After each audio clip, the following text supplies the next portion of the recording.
Խաղ բանտարկյալներ կան այսօր մեր երկրում, թե չկան։ Չեք վնասում ընդհանրապես ընդդիմության հաջողությանը։ Նորմալ կհամարեի, եթե իշխանության հետ էլ հանդիպեինք։ Ասեք, նրանք ինչ ընդդիմադիր ախր։ Շատ ծանր բան կասեմ, որի համար կարող է ինձ ահավոր քննադատեն, ինչի առանց Ռոբերտ Քոչարյանի ու Սերժ Սարգսյանի համազգային համախմբում չի լինում։ Դա Ռոբերտ Քոչարյանի աստեղային ժանր։ Իմ խորին համոզումն է, իրենք պետք է գնան Բիձինա Իվանիշվիլի մոդելի իրագործմանը։ Անգլավները կվերադարձնենք եւ ադրբեջանները Հայաստանում կդառնա երկրորդ պետական Ես այս մոդելը կոչում եմ Հայաստանի էվտանազիայի մոդել։ Այն ինչ որ անում է Փաշինյանը, ոչ թե խաղաղություն, այլ խաղաղության կեղծիք է։ Տեր-Պետրոսյանը հասավ խաղաղության։ Այդ խաղաղությունը պայթեցվել է ներսից։ Իրանք երբեք էլ չեն ստորագրի այդ խաղաղությունը։ Կամ ստորագրելուց հետո այնպես տնտեսական ճնշումներ կանեն քո վրա։ Ինչու է Հայաստան-Ռուսաստանի դեսպան Կապիրկինը գրեթե ամենամսյա ռեժիմով այցելում Տեր-Պետրոսյանին։ Ինչու՞ չէ, ինչ պրոբլեմ կա։ Ոչ մի պրոբլեմ։ Մենք էլ ենք ուզում անենք, Ռուսաստանը ի՞նչ է ուզում անի։ Դուք ռուսամետ չեք։ Ասում եմ, մենք եղել ենք պրոարևմտամետ, պրոամերիկյան, պրոթուրքական, պրոռուսական, հիշում եք այդ։ Չէ, չեմ հիշում։ Վա, առաջին անգամ սեղանի վրա դրվեցին համակարգային Նիկոլ Փաշինյանի կողմից անձամբ կառավարվող կոռուպցիայի տվյալները։ Փաշինյանը բազմաթիվ գործողություններ է կատարել, որոնց համար պիտի դատվի։ Ոնց եք ապրում։ Ուշադրություն դարձրեցի կրիպտո ինդուստրիայի վրա եւ կարամ ասել, որ margin trading-ի մեջ բավականին խորացած եմ։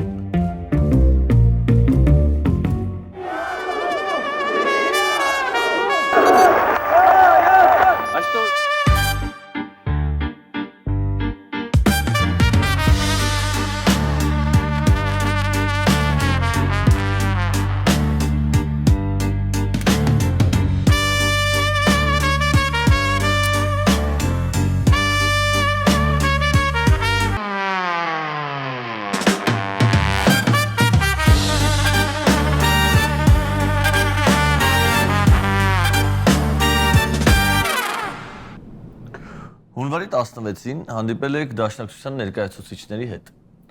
Եվ հրապարակված հայտարարության մեջ նշված է, որ ի թիվս այլ թեմաների քննարկել եք նաև քաղբանտարկյալների հարցը։ Փոքրիկ պատմական ակնարկ եմ ուզում անել 94-95 թվականներին դրոյի եւ 31-ի գործով ձերբակալվել են սպանության համար 3, թմրանյութերի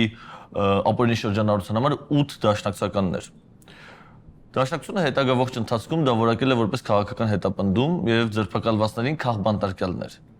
Հիմա ուզում եմ հասկանալ, այդ հանդիպման ժամանակ դուք դաշնակցության հետ ընդհանուր հայտարարի եք եկել եւ բարձել էին արդեն դաշնակները, որ նրանք քաղաքական հալածյալներ չէին, թե դաշնակցությունը Հայազգային կոնգրեսին, այսինքն նախկին ՀՀՇ-ին, ձեր ներկայացած իշխանությանը եւ Նիկոլ Փաշինյանի իշխանությանը վերաբերվում է համահավասար քաղաքական հետապնդումներ իրականացնողներ։ Մի քանի հատ էլ պատմական ակնարկ ես անեմ։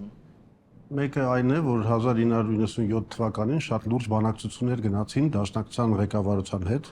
մասնավորապես Տեր-Պետրոսյանի կողմից այդ գործի համար լիազորված էր Շահեն Կարամանուկյանը, մի քանի այլ անձինք, իսկ Դաշնակցության կողմից Ափո Փողիկյանը, որը այսօր Civilnet-ի ղեկավարներից է։ Ինչու էր այդ երկխոսությունը գնում, որովհետև այնուամենայնիվ մեր նպատակը այն չէր, որ Դաշնակցությունը որպես գաղափարախոսական ուժ փակվեր, այլ նպատակը այն էր, որ Դաշնակցությունը սկսի գործել որպես պետական օրենք ընդունող ուժ։ Եվ ավելին ձեզ ասեմ, ամենահետաքրքիրը, որ մինչև նախագահի հրաժարականը մենք եկանք ինչ-որ բանի համաձայնության եւ Դաշնակցությունը կատարեց այն քայլերը, որոնք թույլ կտային վերաբացել։ Ինչ եմ ես պատմական ակնարկ անում, հա մի հատ էլ պատմական ակնարկ անեմ, որ դրանից հետո 10 տարի հետո 2007 թվականին Տեր-Պետրոսյանը երբ որ սկսում էր իր ընտրարշավը, առաջին քայլերից մեկը այն էր, որ նա այցելեց Հայ հեղափոխական դաշնակցության գրասենյակը։ Իսկն այստեղ շատ ցնցվել պետք չի, շատ զարմանալ պետք չի,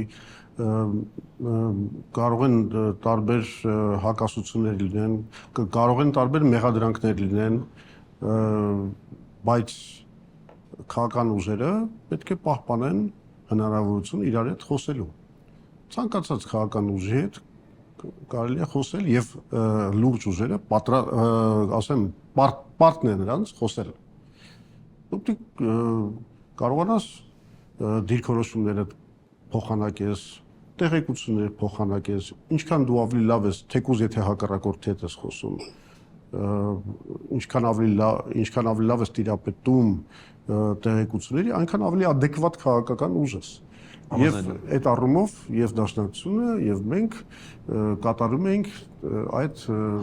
պարզ այո գործառույթը։ Մի փոքրիկ ձեր պատմական Էլ չասած, որ հիմա նաեւ կան որոշ խնդիրներ, որոնք պահանջում են քաղաքական դաշտի, ու եթե չասեմ համագործակցություն, գոնե կոորդինացում ինչ որ հարցերի շուրջ, մասնավորապես ասենք քաղբանտարկյալների, հիմա կներեք քաղբանտարկյալներ կան այսօր մեր երկրում, թե չկան։ Ասենք Նարեկ Սամսոնյան կա, Միքայել Աջապահյան կա, չգիտեմ Վազգեն Սաղաթելյան կա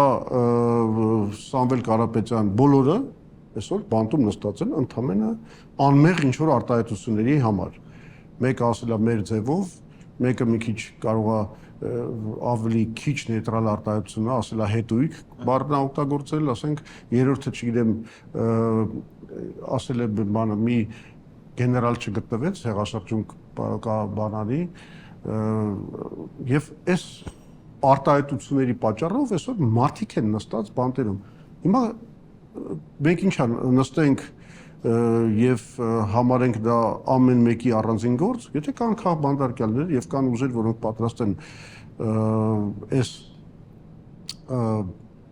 գնալով հաստատվող բռնապետության դեմ պայքարել, պետք է իրենք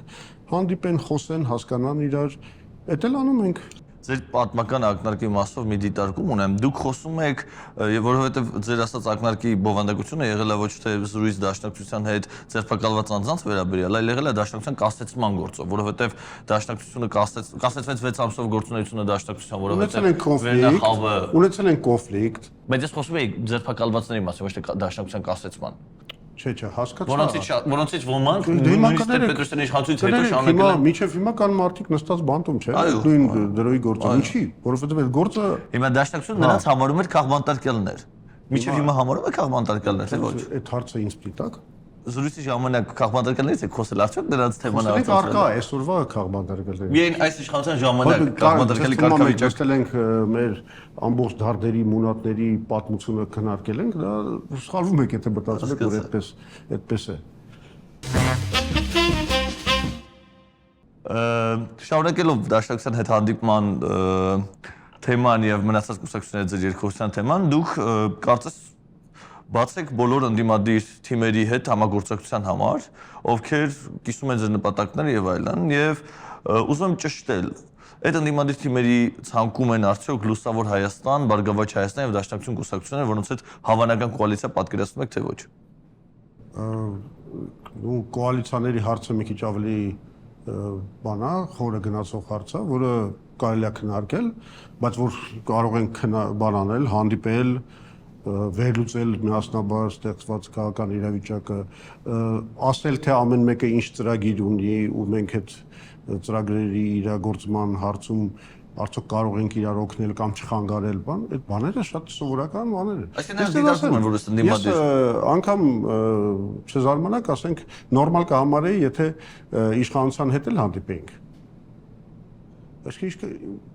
հակառակորդի հետ հանդիպելը դա բան չի, մեղք չի։ Անշուշտ։ Եվ պետք չի խուսափել այդ բաներից։ Նախ եկեք ֆիքսենք հակառակորդ, ես հարցնում եմ ընդդիմադիր, դուք եք ընդդիմադիր այս պահին, Լուսավոր Հայաստան, Բարգավաճ Հայաստան եւ Դաշնակցություն կուսակցություններին համարում եք այս պահին ընդդիմադիր կուսակցություններ, թե ոչ։ Հիմա ամեն մեկի դեպքում առանձին վերլուծություն է պետք։ Չէ, գլոբալ։ Բայց բնականաբար, եթե իրանք մտնում են ընտրապայքարի մեջ իշխանության դեմ, փորձելով ինչ-որ տեղ գրավել, իրանք ավտոմատ կերպով դառնում են ընդդիմադիր։ Շատ լավ։ Հարցս ինքնանպատակ չի, որովհետև 2019 թվականին դուք ունեք հարցազրույց, որտեղ կոնկրետ այդ երեք ուժերի մասին հստակ արտահայտվում եք մի քիչ կամահրանքով եւ ասում եք, նրանք ինչ ընդդիմադիր ախր։ Ես չեմ ասում եմ, դրանք օլիգարխիկ ուժեր են։ Ոչ։ Ես ունեմ հարցազրույցի բանը, լինքը ինձ մոտ, դուք ասում եք ով էր ժամանակ իշխանությունը։ Նիկոլ Փաշինյանը 19 թվականին։ Հա։ Եվ դուք հարցնում եք, դե նրանք ինչ ընդդիմադիր, դա լուրջ չէ։ Ինչ հետո բանը Էդմոն Մարուկյանը դատի էր տվել։ Ահա, հիմա ուզում եմ տվել էր հենց այդ արտահայտության համար, որ ասել էի, որ դե ինքը իրանք իրականում օլիգարխիկ ուժեր են, շատ կոնկրետ օլիգարխներից կախվածության մեջ եղած եւ այլն, դատում հասանք հաստության։ Հիմա ինչ է փոխվել, որ ընդդիմադիր են դարձել, ուզում եմ հասկանալ։ Լսեք, ես հիմա կներեք չպետք է զբաղվեմ այլ քաղաքական ուժերի գնահատականներով։ Չէ, փոխվել իրենց պոզիցիան։ Ձեզ համար ընդդիմադիր չէ, հիմա դարձել են ընդդիմադիր։ Չէ, հիմա դուք ուզում եք որ ես ինչ-որ գնահատականներ տամ, ամեն մեկին ասեմ, ես տեսնում եմ այդ ուժերի եւ թերությունները եւ առավելությունները, բայց ես չեմ կարծում, որ Հայ ազգային կոնգրեսի գործառույթը այն է, որ մենք նստենք, զբաղվենք ինչ որ բնութագրեր տալով։ Այդ բնութագրեր տալու գործընթացը պետք է գա այն ժամանակ, երբ որ մենք կոնկրետ քայլերի գնանք։ Այդ ժամանակ խոսենք։ Ահա, միևնույն ժամանակ այնպես չի, որ դուք խուսափում եք բնութագրեր տալուց եւ անհատական եւ ոչ անհատական մասշտաբներում բնութագրեր տալիս եք սովորաբար, սկսած ավազակապետությունից մինչեւ ազգակործան պատուհաս եւ այլն։ Ուզում ասել, ես թույլ եմ տալիս այս հարցը տալ, հաշվառված այդ պրակտիկան։ Հիմա դուք այդ մարդկանց թույլ եմ տալիս այն պատասխանը տալ, որը տվեցի։ Շատ լավ։ Այնուամենայնիվ մեկ չհասկացեք ինչ է փոխվել այդ կուսակցության կյանքում, որ կոնգրեսի համար նրանք դարձել են ընդդիմադիր։ Նախ եւ առաջ դուք մի մոռացեք, որ մենք ապրում ենք շատ դինամիկ աշխարհում։ Այդ դինամիկ աշխարհում ամեն ինչ է փոխվում։ Երբ որ Թրամփը գնում է Դավոս եւ հայտարարում է, որ ինքը Գրենլանդիա պիտի գրավի, դա նշանակում է արդեն, որ մենք ապրում ենք շատ նոր աշխարհում։ Այնքան բան է փոխվել։ Նույն լուսավոր Հայաստանը, նույն Բարգավաճ Հայաստանը, այնքան վերիվարումներով են անցել, այնքան քաղաքական process-ներով են անցել, լինելով եւ ընդդիմություն եւ իշխանություն եւ այլն եւ այլն։ Շատ բան է փոխվել։ Իսկն հիմա ի՞նչն ենք վիճարկում։ Ես ասում եմ, կա իշխանություն, կան նրան մարտահրավեր նետող ուժեր։ Եթե նետում են մարտահրավեր, ուրեմն ընդդիմադիր են։ Հիմա մեկին կսիրենք, մյուսին չենք սիրի, մեկի հետ կհամագործակցենք, մյուսի հետ չենք համագործակցի, բոլորի հետ կշփվենք, որտեվ խնդիր, ասում եմ, adekvat քաղաքական ուժը պետք է առաջին ձեռքից ինֆորմացիա ստանա այլ քաղաքական խաղացողների մասին, նաև իհարկե ինֆորմացիան փոխանցի նրանց։ Այսինքն ես այստեղ անկեղծ ասած մեր ընտրողին հետարկող կամ մեր հանրությանը հետարկող խնդիր չեք տեսնում։ Շատ լավ։ Հրաշալի հանգրվանի եկանք այս զրույցում, որովհետև հաջորդ հարցը շատ կապ ունի հենց այդ համագործակցության, որովհետև ասիկ բոլորի հետ համագործակցել, բոլորի հետ նստել, զրուցել եւ այլն։ Բոլորի հետ համագործակցել չէ։ Բոլորի հետ զրուցել։ Բոլորի հետ զրուցելը դա դու գիտեք, որ անգամ CIA-ը եւ ասենք FSB-ն նստում են շատ ռեգուլար կոնտակտներ ունեն, նստում են իրար հետ քննարկում են տարբեր հարցեր։ Այսինքն դա բանա աշխարհում ընդունված պրակտիկա է, անգամ իրար դեմ պայքարող ստրուկտուրաները համարում են, որ իրենց գործի էֆեկտիվության համար ավելի լավ տիճարացեն իրար հետ փոխանակեն ինֆորմացիա եւ այլն։ Նորմալ բաներ են դրանք։ Շատ լավ։ Հիմա գալով այդ նորմալ բաներին։ Անցած տարի նոյեմբերին, դեկտեմբերին, կարծեմ, հայտարարել եք, որ դուք բացառում եք համագործակցությունը Ռոբերտ Քոչարյանի եւ Սերժ Սարգսյանի քաղաքական թիմերի եւ նրանց փոխկապակցված թիմերի հետ։ Ես իհարկե այդ տերմինաբանությամբ չեմ ասել, ես ընդհանրապես ասել եմ, որ տեղեկացնում եմ, որ Հայ ազգային կոնգրեսը առաջիկա ընտրություններին դաշինք չի կազմի այսինչ ուժերի հետ։ Հիմա ուզում եմ ճշտել, արդյոք բացառելով կամ հերքելով հավանականությունը, որ դուք կարող եք դաշինք կազմել ամենաառանցքային երկու ընդդիմադիր քաղաքական գործիչների թիմերի,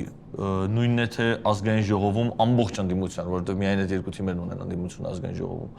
իրենց այդ դաշինք կազմելը բացառելով, արդյոք չեք նվազեցնում ընդդիմության հաջողության հնարավորությունը, ու որ ավելի վատ է, չեք վնասում ընդհանրապես ընդդիմության հաջողությանը, պոտենցիալ։ Իսկ միգուցե կան շատ լուրջ հատվածներ եւ անգամ միգուցե մեծամասնություն մեր հանրության մեջ, որը ասենք ուզում է տեսնել մի ուժ, որը այդ դիխոտոմիայից կամ այդ բաժանումից դուրս է, այսինքն մի կողմից Նիկոլ Փաշինյան, մյուս կողմից նախկին նախագահներ, նկատի ունեմ երկրորդին եւ երրորդին, կամ մի հանրություն, որը ուզում է իր քաղաքական իղձերի իրականացումը գտնի այլ տեղ եւ միգուցե մենք եթե այդ տեղում ենք ինքներս մեզ դնում մենք նաեւ ստեղծում ենք հնարավորություն այդ ընտրազանգվածի համար համագործակցելու մեզ հետ մինչդեռ եթե հակառակն անեինք այդ նույն ընտրազանգվածը այլևս պետք է փնտրեր մեկ ուրիշին եւ կգտներ թե չէ դա այլ հարց է իսկ այսպես մենք շանս ենք տալիս հնարավորություն ենք տալիս այսինքն քաղաքական պայքարում այդքան հեշտ չի ասել որ այս քայլը ավելի բան է մոտեցնում է ձեզ նպատակների իրագործմանը քան այն քայլը պարզունակ չի այդ ամեն ինչը այսինքն ընդ որում այնպես չի որ մենք չենք արել այդ փորձը մենք եթե հիշում եք 2021 թվականին այդ խայտարակ այդ մեր նվաստացուցիչ պարտությունից հետո երբ որ երկրում քաոս էր Տեր-Պետրոսյանը առաջարկեց որ լինի 3 նախագահների դաշինք առանց 3 նախագահների այսինքն որ 3-ն էլ դուրս գան քաղաքականությունից բայց ինչ որ մի դաշինք լինի որը տեխնոկրատ կառավարություն բերի եւ Նիկոլ Փաշինյանին հեռացնի այսինքն մենք երբեք դոգմաների մեջ չենք եղել քաղաքականության։ Հիմա ձեր պայմանը ավելի խստացրել, այսինքն այն ժամանակ հնարավոր էր դիտարկել այդպիսի կոալիցիա առանց նախագահների ներկայության։ Հիմա դուք բացառում եք, որ ասպեկ իրավիճակը չէ փոխվել։ Այն ժամանակ շատ կոնկրետ էր։ Իշխանությունը գնաց, անհեթեթ քայլեր արեց, ներքաշեց մեզ մի պատերազմի մեջ, պարտվեց։ Երկիրը հայտնվել էր խառը վիճակում։ Երկրի ներսում էլ չէ լավ չէին տիրապետում արդեն իրավիճակին խառն էր երկիրը հիմա երկիրը պետք է հանել այդ վիճակից հիմա օրինակ խառը չի երկիրը հիմա խառը չի 21 թվին խառն էր հիմա խառը չի այսինքն ամեն իրավիճակը թելադրում է իր ստրատեգիաները իր մոտեցումները օրինակ հիմա ես այդ նույն գետը մտնելու նպատակարարությունը չեմ տեսնում մենք նման առաջարկ չենք անում ոչ էլ ստանում ենք նման առաջարկ որովհետև հասկանում ենք որ իրավիճակը լրիվ այլ է բայց այդ խառը վիճակում մենք հիշում ենք ով որքան ձայն է հավաքել չէ Քոչարյանի եւ Սերժ Սարգսյանի ղեկավարած թիմերը հայտնվել են ազգային ժողովում իսկ հայկական կոնգրեսը չի գերազանցել 5%-ի շեմը Ուզում հասկանալ ինչ է փոխվել որ դուք կարծում եք որ միայնակ առանց այդ երկու ուժերի հետ համագործակցելու հավանականության նրանց ընտրազանգվածին կարող եք դեպի ձեզ բերել։ Չէ, դուք երկու բան ասացիք։ Միայնակ առանց նրանց հետ համագործակցել։ Սրանք տարբեր բաներ են։ Միայնակը Հա, սրանք տարբեր բաներ են։ Թեկուզ այլ քաղաքական թիմերի հետ համագործակցելով, բայց բացառելով ընդդիմության այս պահին երկու առանցքային թիմերի հետ համագործակցություն։ Լսեք, սա կոչվում է քաղաքական ինժեներիա, ճարտարագիտություն քաղաքական, եթե այդպես թարգմանենք։ Դուք ամեն անգամ ինչ որ իրավիճակում դուք պետք է գտնեք ստրատեգիապես ամենաարդյունավետ եւ աշխատող մեթոդները։ Հիմա մենք վերլուծելով այս իրավիճակը, որը բոլոր պարամետրներով համարյա տարբերվում է 21 թվականի իրավիճակից, հասկանում ենք, որ ստեղ պետք է մի այլ բան անել։ Ինչ որ իմաստով, եթե կուզեք, ես վերջերս շատ եմ խոսել աստեղային ժամերի մասին, որովհետև տարբեր ընտրություններում, ասենք, լինում է ինչ որ մի ուժի աստեղային ժամը, ասենք 2003 թվականին դա Դեմիրճյանի աստեղային ժամն էր, 98-ին մեծի, 2003-ին կրծերի, 2008 թվականին արդեն Տեր-Պետրոսյանի աստեղային ժամն էր, 21 թվականին ինչ որ իմաստով դա Ռոբերտ Քոչարյանի աստեղային ժամն էր։ Ինչ ուզում եք ասեք, դա մատելի շռնդալից վերադարձ էր երկրորդ նախագահի քաղաքականություն, ինչ որ մատ հզորության բան կար, ստիգմա չասեմ, աուրա կար իր վրա, եւ դա իր աստեղային ժամն այլևս չի։ Այլևս չի։ Ուսապ թե հասկանանք, ամեն իրավիճակը նոր մեթոդներ եւ ստրատեգիաներ է բերում Եվ բնականաբար մենք չենք կարող ոնց ասեմ նույն մեթոդները կիրառենք հիմա անիմաստ է դա մենք հիմա տեսնում ենք հետեւելը կա հիմա մի հատ շանս ինչ որ իմաստով ես սա ասել եմ աստեղային ժամ ունի բանը հիմա կարող է դառնալ իրանց աստեղային ժամը Սամվել Կարապետյանի թիմը բայց դրա համար ես իմ խորին համոզումն է իրանք պետք է գնան Բիձինա Իվանիշվիլի մոդելի իրագործմանը, այսինքն ինչ է դա նշանակում։ Իսկեն ոչ թե դա Սամվել Կարապետյանի թիմն է, որ պայքարելու է իշխանության գալու համար, այլ իրանց շուրջ միգուցե համախմբված համազգային քաղաքական մի դաշտ, որը մեր ժողովրդին իր գործողություններով իր ծրագրերով կապացուցի, որ սա մեծագույն մի համախմբում է Նիկոլ Փաշինյանի այս վտանգավոր տգետ ապաշնոր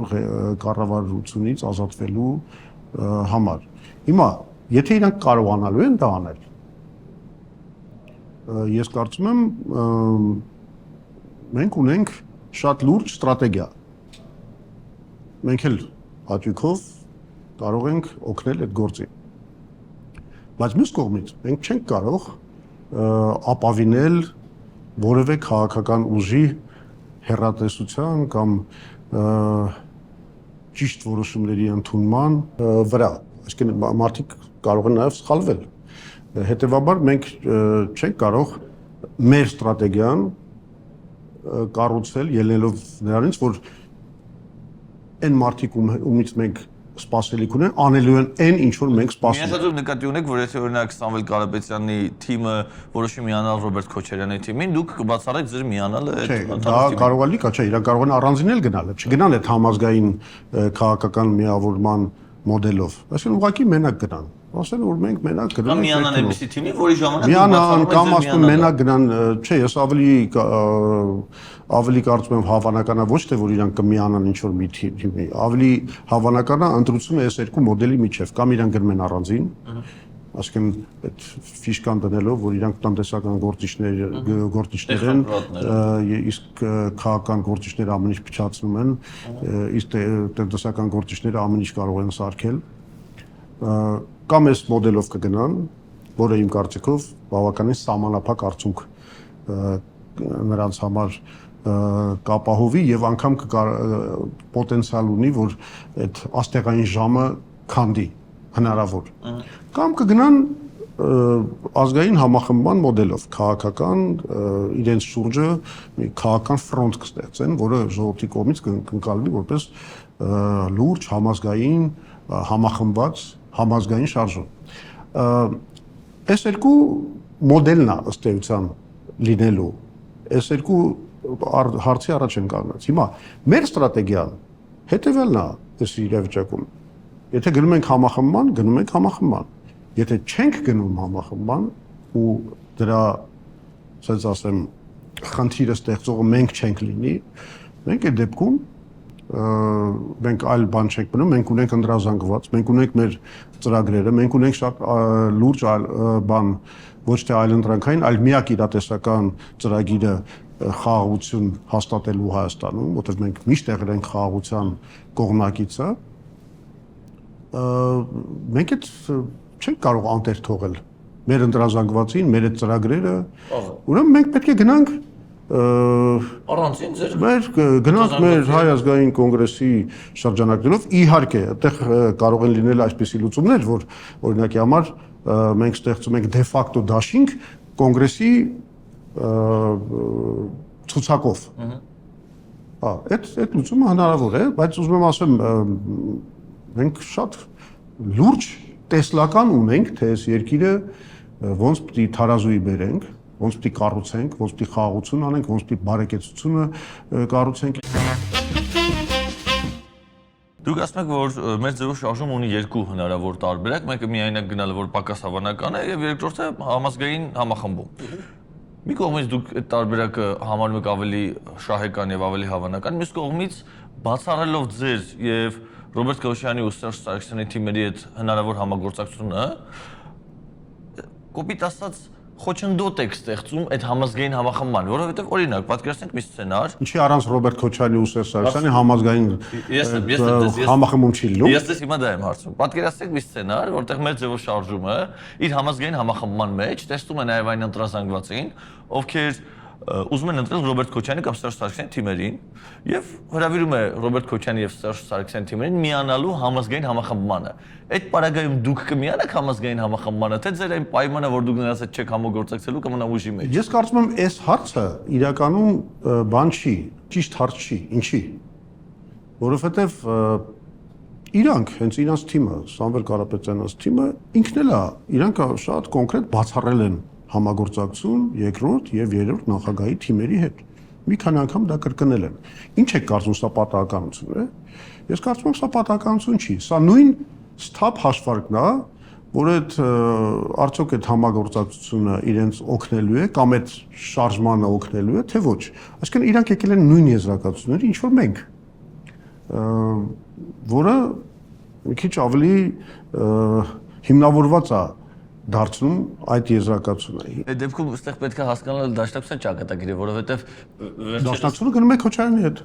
հա, այսինքն շարունակում ենք ուժի մեջ պայծառել հայտարարություն, որ դաշնակցությունը Քոչարյանի հետ է։ Դա մեր հայտարարությունն է, թե իրանք են Դուք որոշել։ հայտարարեք, որ դաշնակցությունը Քոչարյանի հետ է։ Մենք հայտարարենք, թե չհայտարարենք, մենք ընդհանրապես արձանագրում ենք իրողությունները։ Մենք 3 ամենալայն ընտրազանգված, չէ՞ ստեց ապացուցվել, չէ՞, ամենալայն ընտրազանգված ունեցած 3 ուժերին բացառում ենք համազգային համախմբմանը միանալ։ Չէ, դուք սխալվում եք, ասեմ ինչու։ Որովհետև իրենք դարել են ամենալայն ընտրազանգված ունեցող ուժ շատ կոնկրետ պայմաններում 21 թվականին։ Իրենք չունեն այլևս դա։ Այո, այլևս չունեն։ Այսինքն սա արդեն Ռոբերտ Քոչարյանի աստեղային ժամը չի։ Ինքը չի կարող նույն 21%-ը հավաքի։ Ինքը լավագույն դեպքում կհավաքի, չգիտեմ, 8-10%։ Ես անգամ չգիտեմ իրանք կարողանալու են դաշինքի այդ 8%-անոց շեմը անցնել։ Կարելի է մոտավորապես հավանական համարել, որ դա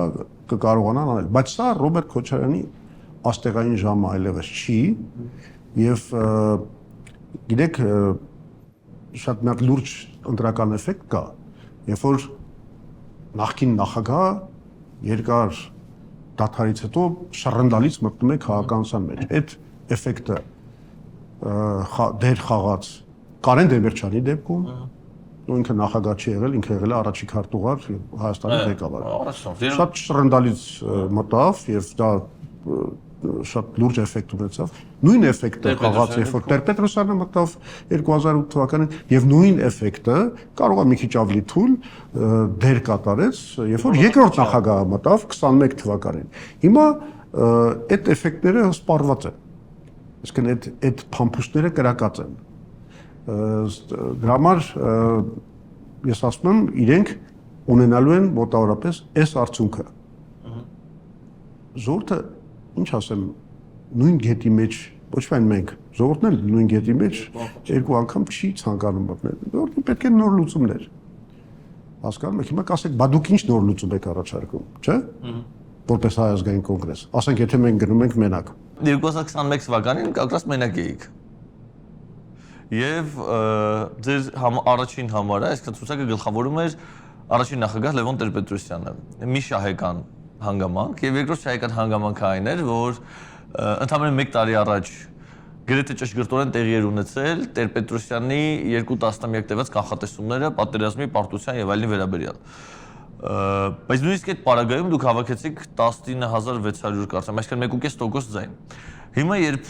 երկու նախադրյալներից մեկը Տեր-Պետրոսյանը այլևս չի գլխավորում ձեր ցուցակը, թեև չեմ ուզում նվազեցնել նաև ձեր գլխավորելու կարևորությունը, բայց ամենայն դեպս առաջին նախագահի ազդեցությունը ավելի մեծ էր։ Եվ նաև Նիկոլ Փաշինյանի իշխանությունը տարածում է այն նարատիվը, որ իրենք խաղաղության պայմանագիր նախաստորագրել են։ Ըստ պայմաններում ինչ հավակնություններ կամ ինչ հույսեր ունեք, ինչ ձայներ հավաքելու։ Գիտեք,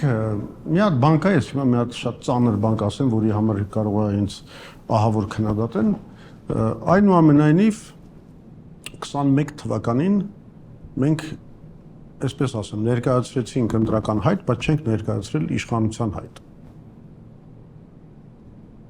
Իսկ ես համարում եմ դա շատ կարևոր բան։ Այսինքն Տեր-Պետրոսյանը լինելով շատ, այսպես ասեմ, իրատեսական, հա, գործիչ, ինքը ի սկզբանե համարում էր, որ այնտեղ կարող է լուծվել, ասենք, շեմը անցնելու, պարլամենտական շեմը անցնելու այդ խնդիրը եւ նաեւ առողջական վիճակը իրան թույլ չէր տալիս ակտիվ այդ հայտը ներկայացնել, ընդամենը 2-3 հարցազրույց ունեցավ, դա դժվար տրվեց, որովհետեւ այդ կորոնավիրուսից հետո ինքը առողջական խնդիրներ ուներ եւ այլն։ Այսինքն ժողովուրդը չտեսավ ակտիվ ներգրավվածություն հայտ իշխանությունը վերցնելու։ Հիմա կարող եք ասել, հիմա ինչ դուք այդ հայտը ներկայացնում եք։ Ասում եմ, հիմա ինչ դուք ներկայացնում եք։ Ես ասում եմ, այո, ոչ թե դա Այս շատ կարևոր հարց է, որ բացատրեմ։ Ոչ թե դա նայած է, որ ես իրատեսականության պակաս ունեմ։ Ես հասկանում եմ, ես գիտեմ, որ այսօր մենք ունենք վերջին, ասենք, նոյեմբերյան այդ Gallup-ի International-ի տվյալներով մենք ունենք 2.4% կողմնորոշված ընտրողների մեջ։ Ես համարում եմ, որ տեղի ունեցել 8 ամիս առաջ ընտրություններից ես համարում եմ դա լավ ստարտային բան, ստարտային մի իրավիճակ, որը առավելևս եթե հաշվի առնենք, որ դինամիկա է եղել, կես տարվա մեջ մենք հա աճել ենք։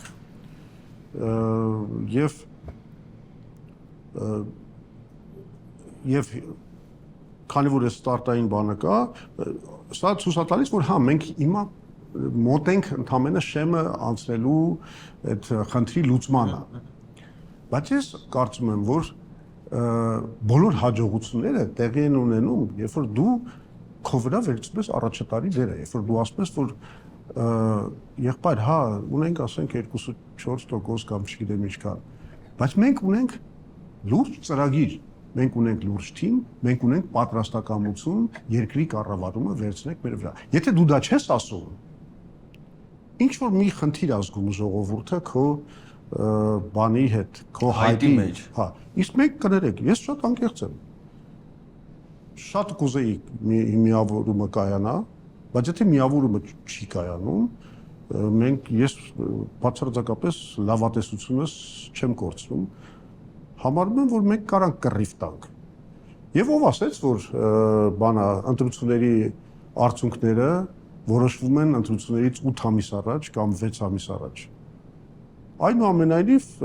եթե քիչ թե շատ դեմոկրատական 4 ամիս է մնացել։ 5 ամիս է մնացել, բայց թեկուզ 5 ամիս առաջ։ Մենք հələ չգիտենք 5 ամիս առաջ, մենք հիմա այսօր չգիտենք տվյալները դեռ։ Մենք չգիտենք ռեյտինգները, բաները եւ այլն։ Բայց անգամ 5 ամիս առաջ ընտրությունների արդյունքները չեն որոշվում։ Այնուամենայնիվ կա ընտրական պայքար, կան դեբատներ։ Ի վերջո շատ հաճախ եղել են դեպքեր, որ մի հատ դեբատով երկրում տեղի փոփոխություն է տեղի ունեցել այդ մրցավազքի մեջ, մեկ էլ հայտնվել են նոր լիդերներ, չգիտեմ ինչ։ Իսկ մենք պետք է հասկանանք, որ սա շատ մոբիլ իրավիճակ է, եւ եթե մենք շատ ճիշտ կառուցենք մեր ընտրապայքարը, ամենակարևորը, որ մեր ծրագիրը հասցնենք մարդկանց սրտերին եւ բաներին, մտներին, մենք կարող ենք շատ լուրջ փոփոխության հասնենք։ Եվ կարող ենք դառնալ վարչապետ։ Ոչ թե ես այլ կերպ չեմ պատկերացնում մասնակցությունը։ Ասում եմ նորից, պահպանելով իրատեսականությունը, ես այլ կերպ չեմ պատկերացնում մասնակցությունը։ Եթե ես ասում եմ, որ մենք գնում ենք ներկայացնում եք այս հայտը, նշանակում է, որ այո, ես որպես վարչապետի տեխնացու ունեմ երկրի կառավարման իմ պատկերացումը եւ հավատը, որ մեր թիմը կարող է այդ կառավարումը վերցնի իր ձեռքը։ Բայց նոր պարզվեց, որ 2021-ին թեևելի նույն տեքստերը հնչել, բայց այլ ձև եք պատկերացած եղել։ Չէ, այդ տեքստերը չեն հնչել այն ժամանակ։ Չէ, երբ որ կար վարչապետի տեխնացու, իսկ Լևոն Տեր-Պետրոսյանը Հա, վարչապետի տեքստերը չէին հնչել։ Իսկ հասարակությանը չի էլ ասվել, չէ, որ գիտեք, մենք չենք հավակնում վարչապետի պաշտոնյաները։ Բայց ուզում եմ ասել, չի պարզ, չէ՞ մի տարի հետո որ այս անգամ էլ չէիք հավակնում լրջորեն։ Չէ, այն ժողովուրդը ինչ որ բան զգաց, տեսավ, որ չկա այդ դրայվը ու բանը, այդ սենց ասեմ, խանդավառությունը, իշխանության հավակնությունը, ըստ էության։ Հիմա իշխանության հավակնության մեջ ես կներառեի ոչ միայն ցանկությունը, ավելին, եթե մենակ ցանկության վրա է, ինչ որ բանը դա այդ ամեն ինչը դիրքավորված կամ հիմնված, այդ շատ վատ բան է։ Չէ, դու պետք է ունենաս ժողովրդին առաջարկելու բան։ Ինչ ես առաջարկելու։ Լավ, թարցրիր Նիկոլին ու եկար իշխանության։ Հիմա մի տեսական նայենք այս իրավիճակը։ Ինչ ես անելու։ Ասեք դառավ վարչապետ, ինչ ես անելու։ Ում ես նշանակելու նախարարը։ Դրա մասին մենք հարցեր ունենք։ Հա։ Կագրաս հեսա Ինչ առաջնային խնդիրներ ես լուծելու։ Դու պետք է ժողովրդին քո տեսլականը տաս։ Ու եթե ժողովուրդը տեսնում է, որ դու այդ տեսլականը ունես, որ դա հիմնավորված տեսլական է, որ դու ունես այն թիմը, որով դա հնարավոր է իրականացնել, ինքը սկսում է աստիճանաբար հավատալ քո հայտին, որովհետև հասկանում եմ, որ ցանկությունը տվյալ դեպքում երկրորդականն է։ Տվյալ դեպքում կարևորը բանն է, քո տեսլականն է երկրի կառուցման, զարգացման եւ այլն։ Այդ որ տեսնում ես, դու համարի հաղթած ես։ Այդ տեսնելու եւ ժողովրդին առաջարկելու վերաբերյալ 21-ի ընտրություններին կարծես այսպեսի մի տպավորություն ամենայն դեպս ես ստացել եմ այդպեսի տպավորություն, որ կոնգրեսի այսպես ասած չգրված կարգախոսը հետեւյալն է. մենք ճիշտ էինք, տեսակ որ մենք ճիշտ էինք։ Որն է 26-ի կոնգրեսի չգրված կամ կարող ապագայում գրեք այդ կարգախոսը, որն է այս անգամ ձեր ուղերձը հասարակություն։ Նայեք, գլխավոր խնդիրը ակամա թե ակամա այս ընտրություններում լինելու է հետևյալը. խաղաղության խնդիրը։ Փաշինյանն էլ է այդ խնդիրը դրել եւ կարծես ցույց է տալիս, որ ինքը դա արագորեն գնում է։ Որովհետեւ Փաշինյանը հասկանում է, որ դա գլխավոր խնդիրն է։ Մեծ չի որ չի հասկանում։ Բայց խնդիրը հենց այլ է։ Այս է, ով կարող է խաղաղության վստահելի մոդել առաջարկել մեր հանրությանը։ Հիմա այն ինչ որ անում է Փաշինյանը մեր խորին համոզմամբ եւ մենք դա բավականաչափ ապացուցել ենք, դա ոչ թե խաղաղություն, այլ խաղաղության կեղծիք է։ Okay. Որովհետեւ շատ པարզ նախ ասեմ, ինքնին արդեն վատ է, որ խաղաղության առաջնորդը ներկայանում է մի մարդ, որի կառավարման առաջի 7.5 տարվա ընթացքում մենք ունեցել ենք 10 ռազմական բախում Ադրբեջանի հետ, բոլորը շատ վատ մեզ համար արդյունքով։ Դա ինքնին արդեն վատ է։ Նման մարդուն հավատալը շատ դժվար է։ Երկրորդը, այդ ոնց է ստացվում, որ ոչ մի ռեալ հարց ոչ միայն լուծված չի, այլ նաև այսքան զիջումներից հետո մենք միջև հիմա չունենք Ադրբեջանի ստորագրությունը խաղաղության պայմանագրի տակ։ Քաղցր խոսքեր ունենք, ադրբեջանական բենզին ունենք, գալիս է հիմա Գազը շուտով Ադրբեջանի միջոցով կարող է գազն էլ գա։ Ընդհանրապես միջև ընտրությունների ավարտը Ադրբեջանը փորձելու է մի հատ քաղցր էքսպանսիա, շարմի օֆենսիվ, ոնց որ ասում են, հարձակում կատարել Հայաստան, որպեսզի իշխանությանը պահեն Նիկոլ Փաշինյանին, որովհետև ավելի հարմար լիդեր իրենց նպատակներին հասնելու համար իրենք չունեն։ Նիկոլ Փաշինյանը ամբողջությամբ կախված է Ալիևից։ Իր համար ավելի հրաշալի գուբերնատոր Հայաստանում պատկերացրել հնարավոր չի։ Հիմա մենք էլ ենք հաշտության կողմնակից ու միշտ եղել ենք։ Մենք էլ ենք ուզում, որ Ադրբեջանի հետ լինի խաղաղություն, Թուրքիայի հետ լինի խաղաղություն, բացվեն ճանապարհները։ Մենք հասկանում ենք, որ այս իրավիճակում այդ բանը պետք է ստեղծվի այդ կապը Ադրբեջանի եւ Նախիջևանի միջև։ Դա պետք է ստեղծվի։ Հիմա կան միջանցքը պիտի լիդի, ինչպիսի պայմաններում կլինի, դա պետք է։ Այստեղ է որ մեր գալիս է տարբերությունը իշխանության հետ։ Մենք ասում ենք, այդ միջանցքը պիտի լինի, բայց մենք պետք է այդ միջանցքը դարձնենք հանգույց, որովհետև դա է միայն ապահովելու կայուն խաղաղությունը Հայաստանի համար։ Ինչ դրա տակ մենք նկատի ունենք։ Եթե խոսքը նրա մասին է, որ Թրիպը ստեղծելու է այդ միջանցքը Ադրբեջանի համար, բայց կտրելու է մեր կապը Իրանի հետ, սա կներեք խաղաղության մոդել չի։ Բացատրեմ ինչու։ Մի քանի հանգամանք կա։ Մեկը այն է, որ դա նշանակում է, որ դու ինքնիշխանությունդ կորցնում ես, զիջում ես, դու արդեն այդ Թրիպի մեջ ես վերջին ստորագրված փաստաթղթի մեջ, արդեն բաներ կա, որ այդ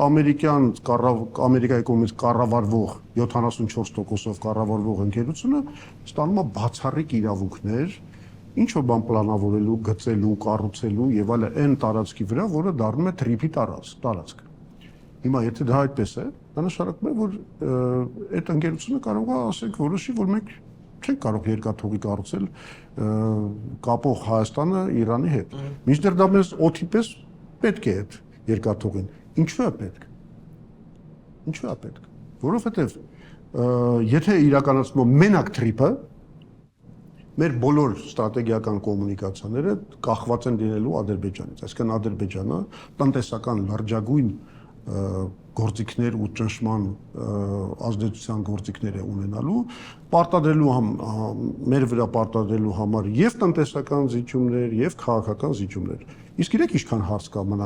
որ մնացել է չլուծված։ Սահմանազատման հարցը, անկլավների հարցը, գերիների հարցը, բանի սահմանադրության փոփոխության հարցը, 300,000 ադրբեջանցիների վերադարձի հարցը, որ իրանք դրել են եւ չեն հրաժարվում դրանից։ Այսինքն սա մի հատ անդադար պահանջների մի հատ ցուցակ է, որը իրանք հիմա միջև ընտրություններ մի քիչ մի կողմ են քաշել, բայց իրանք այս ամբողջը Վաղ-ուշ բերելու են դնելու են աստապատիկ էներգիայով ընտրություններից հետո, եթե Նիկոլ Փաշինյանը ընտրվի, դնելու են այդ ցախ ճնշումները մեր վրա, օգտագործելով նաև տնտեսական լծակները։ Ես դեմ չեմ որ ադրբեջանական բենզինը ստե ծախվում, բայց ես կողմ եմ որ մենք ստեղծենք այնպիսի մոդել, որ տարբեր տեսակի բենզիններ կարողանան այստեղ մրցակցել։ Այսինքն մենք ո՞նց ենք խնդրի լուծումը տեսնում։ Մենք խնդրի լուծումը տեսնում ենք թրիպը պիտի անենք, այո, Ադրբեջանը ասենք համարենք այս ամեն ինչից հետո ինչ որ լեգիտիմ շահեր ունի, որ պետք է իրանք այդ կոմունիկացիան ունենան, բայց մենք էլ լեգիտիմ շահ ունենք հարավ-հյուսիս ուղղությամբ մեր կոմունիկացիաները կառուցել։ Ճիշտ է թե չէ։ Այս հարցը մի հատ իշխանության առաջ պետք է լրջորեն դնել։ Դուք այս որ տրիպ անում եք, դուք բացառում եք դա։ Եթե բացառում եք, նշանակում է դուք ինքն իշխանությունը տվեցիք մեր։ Մենք արդեն դառնում ենք Ադրբեջանին վիլայետ մի երկիր։ Ուրիշ բան չենք դառնում։ Հիմա մենք այս հարցը լուծում ենք թե չէ։ Մենք ասում ենք պետք է լուծել, դարձնել հանգույց։ Այն պահից երբ որ պարզվի, որ ադրբեջանցիք ունեն իրավունքը մեր տարածքով կապվելու, Թուրքիան, Միջին Ասիան եւ այլն, իսկ մենք էլ իրավունք ունենք Իրանի միջոցով, Վրաստանի միջոցով, չգիտեմ, կապել Սև ծովը Պարսից ծոցի հետ, չգիտեմ, Պարսից ծոցը Ռուսաստանի հետ, Հայաստանի ու Վրաստանի տարածքով։ Այդ պահից մենք հայտնվում ենք մեզ համար ընդունելի բարեկեցության մոդելի մեջ։ Հիմա մենք այդ հարցը դնում ենք։ Մենք ասում ենք տրիպը, դրա անունը կոպիտ ասած դրել ենք տրիպ գումարած BRICS։ Այսինքն մենք տրիպը ընդունում ենք, մենք միջազգային ստանդարտ մեր պարտավորությունները ընդունում ենք, բայց ասում ենք, որ լինի կայուն աշխարհաքաղաքական բալանս եւ լինի այնպեսի վիճակ, որ Հայաստանը բացառապես կախված չլինի միայն Ադրբեջանի քմաճույքից, այդ դա կլինի երկարաժամկետ եւ ընդունելի խաղաղություն։ Շատ լավ։ Տեր-Պետրոսյանը իշխանության էր 97-98 թվականին, դեռ մինչև 98 թվականն եւ ավելի շահեկան պայմաններում էր, որովհետեւ պատերազմը հաղթել էր, ուներ բանակցելու ավելի լայն եւ հաղթածի հնարավորություններ, բայց Տեր-Պետրոսյանը չհասավ խաղաղության։ Որն է երաշխիքը, որ այս անգամ Տեր-Պետրոսյանը կամ Տեր-Պետրոսյանի թիմը խաղաղության հասնելու համար ավելի լավ տեխնացու է, քան Փաշինյանը։ 97 թվականին Տեր-Պետրոսյանը հասավ խաղաղության։ Խաղաղությունը ինքը հաստատավ 3 համանախագահների դուք նոր ասացիք տևական խաղաղության մասը 3 համանախագահների համաձայնությունը եւ Ադրբեջանի համաձայնությունը։ Այդ խաղաղությունը պայթեցվել է ներսից։ Ուզում եմ ասեմ, մենք հիմա ինչ որ խոսում ենք, մենք խոսում ենք միջազգային կարգավորումների մասին։ Մենք հիմա ոչ թե քննարկում ենք պատճառները, թե ինչու Տեր-Պետրոսյանը խաղաղության չհասավ, այլ արդյունքը։ Տեր-Պետրոսյանը չհասավ խաղաղության։ Ինչ պատճառներ, ներքին հեղաշրջման առավելապաշտների պատճառով։ Շատ լավ։ Ինչ որն է երաշխիքը, որ վաղը նորից չեն հայտնվի այնպիսի առավելապաշտներ, որոնց պատճառով Տեր-Պետրոսյանը կամ Տեր-Պետրոսյանի թիմը նորից չի կարողանա հասնել խաղաղության։ Դուք գիտեք, շատ անտեղի անալոգիաներ եք բերում, որովհետև ասում եմ, ես դες արդեն մի անգամ ասել եմ, աշխարհը փոխվում է։ Մենք հայտնվել ենք նոր իրավիճակում։ Այն ժամանակ մենք հաղթած երկիր ենք, հիմա պարտված երկիր ենք։ Այսօր ավելի վատ վիճակում ենք, քան այն ժամանակ էինք։ Վատ վիճակում ենք, բայց ինչ ենք ասում, մենք չենք ժխտում կամ մերժում տրիպ պլանը։ Մենք ասում ենք, հա, հիմա հասել եք այս սրան։ Ձեր բանը լավ, տվեք ստեղից հետո մենք շարունակենք։ Չէ, մենք կներեք, իրանք մեր կարծիքով բանակցել են շատ վատ խաղաղություն։ Մենք որ բանակցեինք, շատ ավելի լավ խաղաղություն բանակցեինք։ Ժառանգել եք վատ խաղաղությունը։ Բայց մենք լուրջ քաղաքական ուժ ենք, մենք համարում ենք ինչ էլ որ քննադատություն լինի այս բանակցված խաղաղության նկատմամբ, մենք պարտավոր ենք ընդունել միջազգայինորեն ստանձնած մեր պարտավորությունները, մեր պարտավորությունները։ Չէ, որովհետև դրա այլընտրանքը խաղաղություն պայթեցնելն է։ Հիմա, բայց մենք ասում ենք, որ մենք ունենք խնդիրներ, այս խաղաղությունը, որ դուք բանակցել եք, իրան պետք է ամրացնել։ Իրան պետք է ամրացնել, ու մենք գիտենք ուղիները ամրացնելու, ու մենք գիտենք, որ դուք չեք կարողանալու ամրացնել, որովհետև դուք շատ լուրջ կախվածության մեջ եք արդեն այդ եւ աշխարհակահական առումով եւ Ադրբեջանից։ Դուք շատ լուրջ կախվածության մեջ եք Նիկոլ Փաշինյանի թիմ։ Մենք այդ կախվածությունը չենք ունենալու։ Մենք գալու ենք, ընդունելու ենք ինչ որ լեգիտիմ շահերը, նույն Ադրբեջանի, Թուրքիայի, Միացյալ Նահանգների եւ այլն։ Բայց մենք հասկանալու ենք, որ սա չի կարող լինի միակողմանի։ Մենք պետք է կառուցենք այնպեսի խաղաղություն, որը աշխարհակահական ական չի լինի։ Այսինքն հնարավորինս շատ գերտերությունների շահեր կշոյվեն, ոչ թե շոյվեն, ասած ասենք, ներդաշնակվեն։ Շատ լավ։ Այսինքն դու պիտի կառուցես խաղաղությունը աշխարհակահական մրցակցող երկրների շահերի ներդաշնակման հիման վրա։ Եթե դու դա չես անում, դու ական ես դրել։ Սա պայթելու է։ Դա փխրուն խաղաղություն է։ Սա փխրուն խաղաղություն։ Հիմա Trip-ը արդեն Trip-ի առաջին շրջանակային փաստաթուղթը արդեն հրապարակվել է, վստահ եմ տեսել եք, եւ դրա վերաբերյալ Իրանը հստակ բացական կարծիք է հայտնել։ Որը ապացուցում է իմ ասածը։ Այո, որն ապացուցում է դեր ասածը։ Եվ իսկ Ռուսաստանը հայտարարել է, որ առանց իրեն հնարավոր չէ իրականացնել։ Որը նույնպես ապացուցում է իմ ասածը։ Հիմա այսինքն դուք շարունակելու եք Trip-ի շրջանակում process-ները, բանակցությունները, բայց ներգրավելու եք նաև Ռուսաստանին։ Մեր մոդելը հետևյալն է։ Մենք պետք է ապահովենք Իրանի հետ կապող երկաթուղու կառուցման հնարավորությունը։ Մենք պետք է ստեղծենք միջազգային կոնսորցիում։ Ինքը Հայաստանը շատ լուրջ ֆինանսական ներդրում պետք է ունենա դրա մեջ։ Եվ ես այդտեղ ոչ մի վատ բան չեմ տեսնում, ես կարծում եմ, որ եթե դու փող ես դնում այն մի գործիքի մեջ, որը քո տնտեսական ամբողջ շարժը աշխուժացնում է, քեզ դարձնում է տրանզիտային լուրջ երկիր, լուրջ տնտեսական զարգացման հեռանկարներով, դա միակ բանն է, ուղղությունն է, որտեղ իսկապես կարելի է գնալ պարկ վերցնելու եւ այդ ամեն ինչը աշխատացնելու։ Բայց մենք ասում ենք, թող լինի միջազգային կոնսորցիում, որին կարան մասնակցեն Չինաստանը, Հնդկաստանը, Իրանը, Ռուսաստանը։ Մենք գրավիրենք այդ կոնսորցիումի մեջ Միացյալ Նահանգներին, Թուրքիային, Ադրբեջանին, այսինքն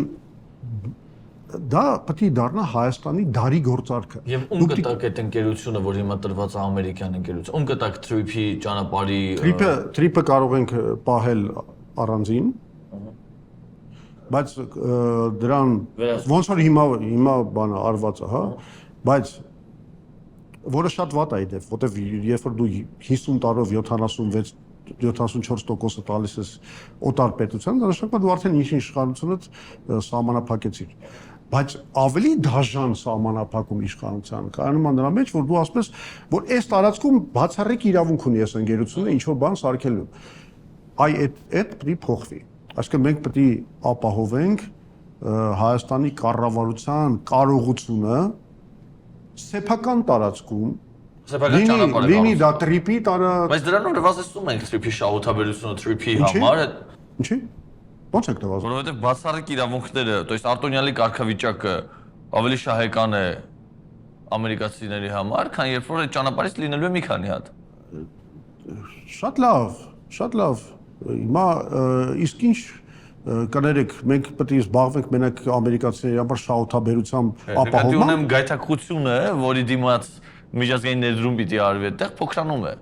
Շատ լավ, իսկ մենք մեր շահերը չունենք։ Մենք մեր շահը չունենք։ Իհարկե ունենք։ Բա մենք չենք ուզում մեր երկիրը զարգանա, թե մենք ուզում ենք մեր երկիրը դառնա ուղղակի մի հատ բան, կարիդոր Ադրբեջանի Իսրայելի Շատ լավ։ Այսինքն երկրի մեր շահը հետևյալն է, որ մի կորիդորի փոխարեն, որը կվերահսկի միայն Ամերիկան, լինի օրինակ 5 կորիդոր։ 5 կորիդոր չէ, հանգույց։ 5 կորիդորների հանգույց։ Արևմուտք, արևելք, հյուսիս, Այսինքն Ռուսաստանը, Չինաստանը իրենց ճանապարհը այսպեսի խաչմերուկ երկաթուղային, հա, որը արդեն կապահովի քո ինքնիշխանությունը, անկախությունը, աշխարհակահական բալանսը,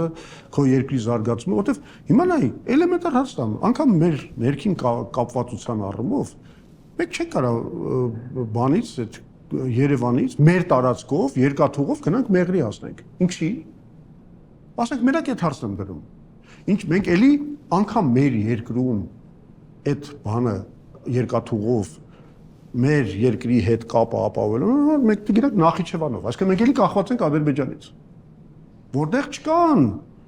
այտենց առավելություններ, ինչպիսիք կունենա Ադրբեջանը Մեղրիով անցնելով։ Չկա այդպես բան,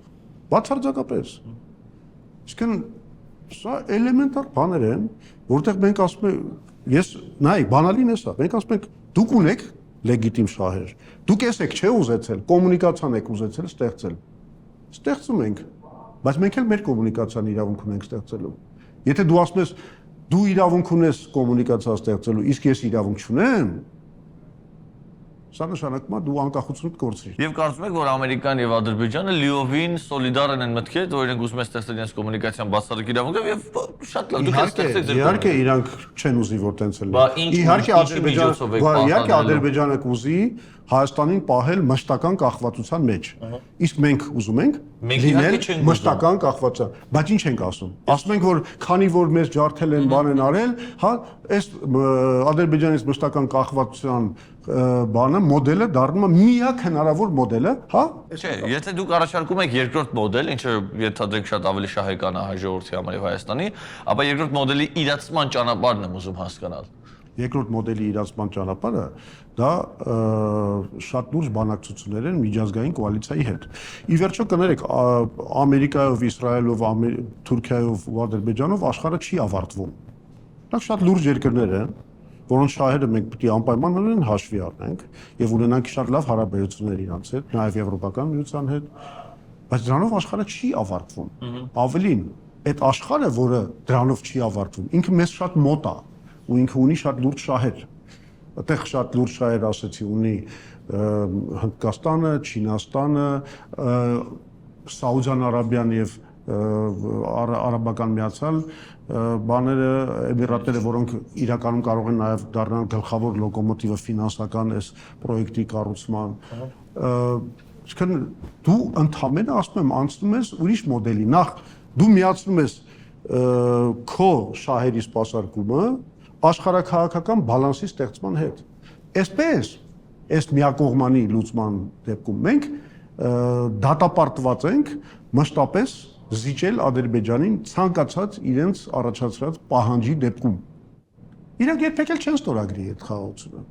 Կամ ստորագրելուց հետո էլ այնպես տնտեսական ճնշումներ կանեն քո վրա, որտեղ սախ կոմունիկացիաները իրան ձեռնա, որ այդ 300,000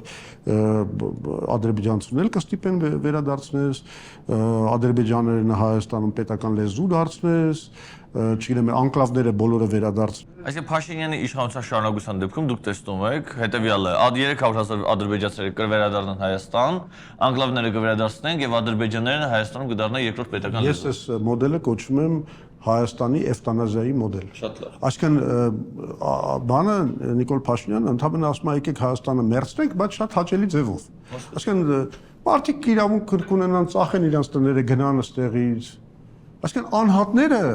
չեն տուժի, կոտորած չի լինի, չնայած ասում եմ, անգամ այդ երաշխավորված չի։ Անգամ եթե Փաշինյանի խոստումը դա է, այդ էվտանազան էլ բան չի, երաշխավորված չի, որովհետև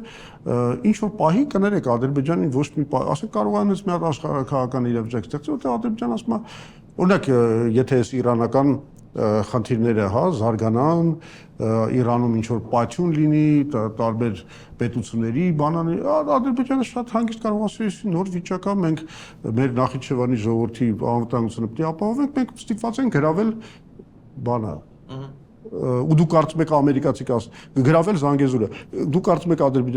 ամերիկացի ասում են վայ այդպես բան չանեք Ամերիկացիք արդեն ասել են, որ իրենք որևէ ռազմական կամ պաշտպանական ներգրավվածություն չեն հավակնում ունենալ այստեղ, այնպես որ այդ հարցի պատասխանը ես չի որ պիտի տամ։ Տրամպն էլ ոնց որ ասեց, դե այդ ինչ որ արել եմ Պուտինի տարածքում։ Չէ՞։ Այսինքն մենք ապրում ենք լրիվ նոր աշխարհում, որը այդքան էլ նոր չի, ես միշտ ասել եմ, որ միջազգային իրավունք չունի, կա ջունգլիներ։ Հիմա այդ ջունգլիները շատ ավելի ակնհայտ են դառնում։ Շատ լավ։ Հիմա դրա համար մեր քաղաքականությունը պետք է լինի շատ նուրբ, շատ բալանսավորված, շատ դժվար դիվանագիտություն է դա։ Նիկոլ Փաշինյանի թիմը չի էլ կարող դա անել։ Դուք բալանսավորված քաղաքականության կողմնակից եք։ Միանշանակ։ Ոչ ռուսամետ քաղաքականության։ Բացարձակապես։ Չէ, ես ասեմ ձեզ, ընդ որում դա 91 թվից ենք մենք այս դոկտրինի մեջ եղել ու միշտ հասկացել ենք սա, որ հենց որ Հայաստանը անցնում է լրիվ արևմուտքի տիրապետության տակ կամ լրիվ Ռուսաստանի տիրապետության տակ, դա մեզ համար շատ վատ է։ Դուք ռուսամետ չեք։ Ես ուզում եմ հասկանալ, ինչու է Հայաստան-Ռուսաստանի դեսպան Կապիրկինը գրեթե ամենամսյա ռեժիմով այցելում Տեր-Պետրոսյանին։ Այսինքն դա ձեր կարծիքով այդ նախ միամսվա ռեժիմ չկա, բայց ձեր կարծիքով հաճախ հանդիպումները դա ռուսամետության անհերքելի ապացույց է։ Ես պարզապես ռուսամետությունից խոսելու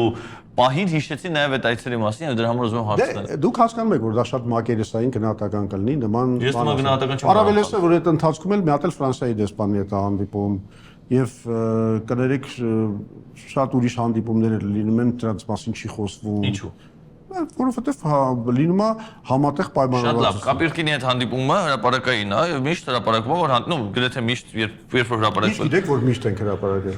Համենայն դեպս ավելի հաճախ է հրապարակվում Կապիրկինի հետ հանդիպումը, քան մենասած բոլորի հետ հանդիպումները։ Ինչ բնույթ ունի այդ հանդիպումները։ Այդ հանդիպումները ուղիղ ունեն այն նույն բնույթը, որի մասին ես խոսում եմ, երբ որ մենք քննարկում ենք դաշնակցության հետ մեր հանդիպումները։ Այսինքն, երբ որ տարբեր քաղաքական միավորումներ քննարկում են իրավիճակը։ Դա շատ նորմալ բան է, եթե Ռուսաստանի ներկայացուցիչը ուզում է իմանալ հատկապես իրաց կարծիքով կարևոր ազդեցիկ ուժերի դիրքորոշումները, մոտեցումները եւ այլն եւ այլն։ Նույն բանն էլ մենք ենք ուզում իմանանք։ Մենք էլ ենք ուզում իմանանք Ռուսաստանը ինչ է ուզում անի։ Այդ նույն բաները, այդ նույն հարցադրումները մենք դնում ենք բոլոր երկրների առաջ։ Ես եմ հանդիպում արևմտյան դեսպանների հետ եւ օրինակ, երբ եւ ում հետ եք հանդիպել։ Հիմա ես եթե չեմ հրապարակել դրանք, ինչի հիմա դրա մասին խոսեմ։ Որովհետեւ դուք հավակնում եք դառնալ Հայաստանի վարչապետ եւ հասարակությունը ակնկալում է իմանալ ինչ հանդիպումներ եւ ինչ ռեսուրսներ եք ունենում արևմուտքի հետ։ Հիմա այս նոր կարգավիճակով կհրապարակեմ։ Մարդ Զուրաբյան, Եվս մի հարց Ռուսաստանի հետ սերտ հարաբերությունների մասով։ Ես ուզում եմ հասկանալ ինչով է պայմանավորված այն հանգամանքը, որ 2008 թվականի նախագահական ընտրություններից օրեր առաջ, փետրվարի 10-ին կարծեմ, Տեր-Պետրոսյանը մեկնեց Ռուսաստան եւ հանդիպեց Մեդվեդևի հետ։ Ինչ այդտեղ խնդիր կա։ Ոչ մի խնդիր չեմ տեսնում։ Այսինքն նորից նույն բանն է։ Իմանայեք 2008 թվականից սկսած ես իմ մասին կարամ ասեմ, բայց դա կբացատրի նաև Տեր-Պետրոսյանի հետ կապված իրավիճակը։ Ես լինելով Հայ ազգային կոնգրեսի համակարգողը, գրասենյակի ոնց որ համակարգողը եւ հանրային խորհրդի համակարգողը 18 կուսակցությունների ես երևի շաբաթ չի եղել, որ չհանդիպեմ Ամերիկայի դեսպանի հետ, չհանդիպեմ Գերմանիայի դեսպանի հետ, չհանդիպեմ Ֆրանսիայի դեսպանի հետ, չգնամ Մոսկվա, հանդիպեմ նաև բանա Ռուսաստանի ներկայացուցիչների հետ,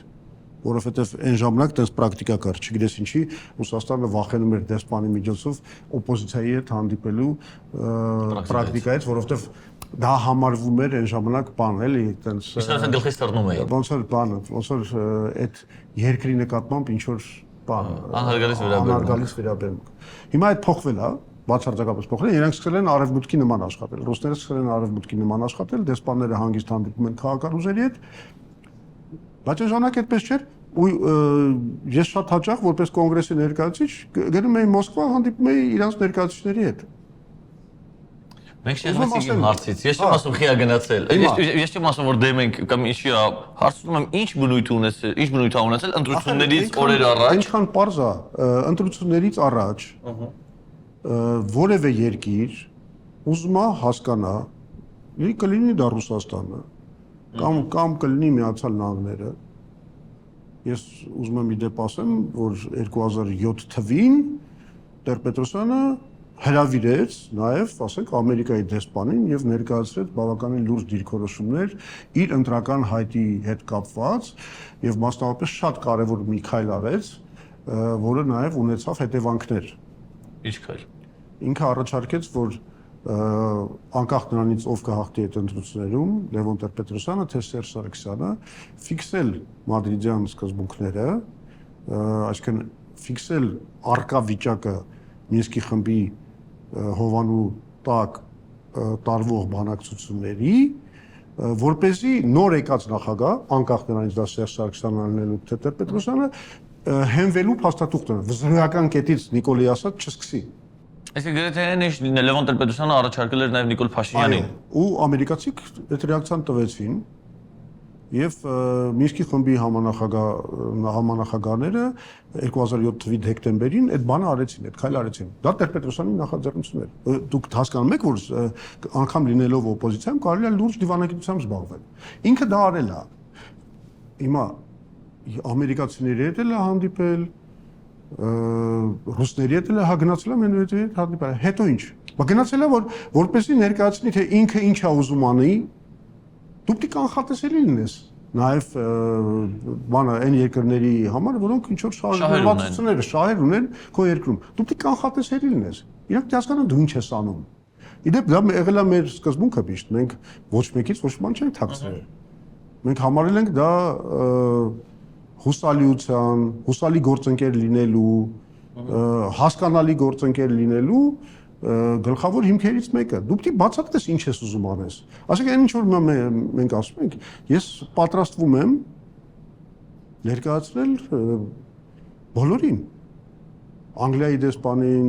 Ամերիկայի դեսպանին, թեկուզ թռնան Ռուսաստան հանդիպել Վլադիմիր Պուտինի հետ։ Դե հիմա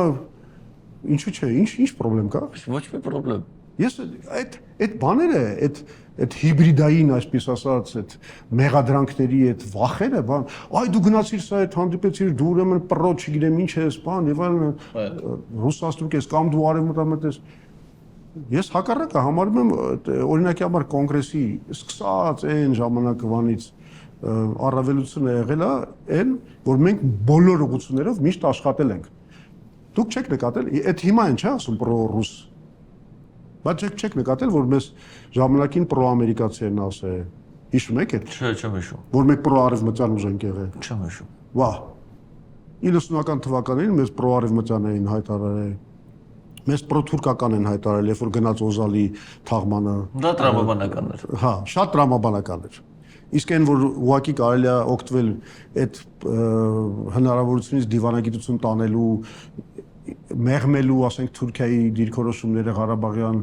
այդ գործընթացի կարգավորման հարցում,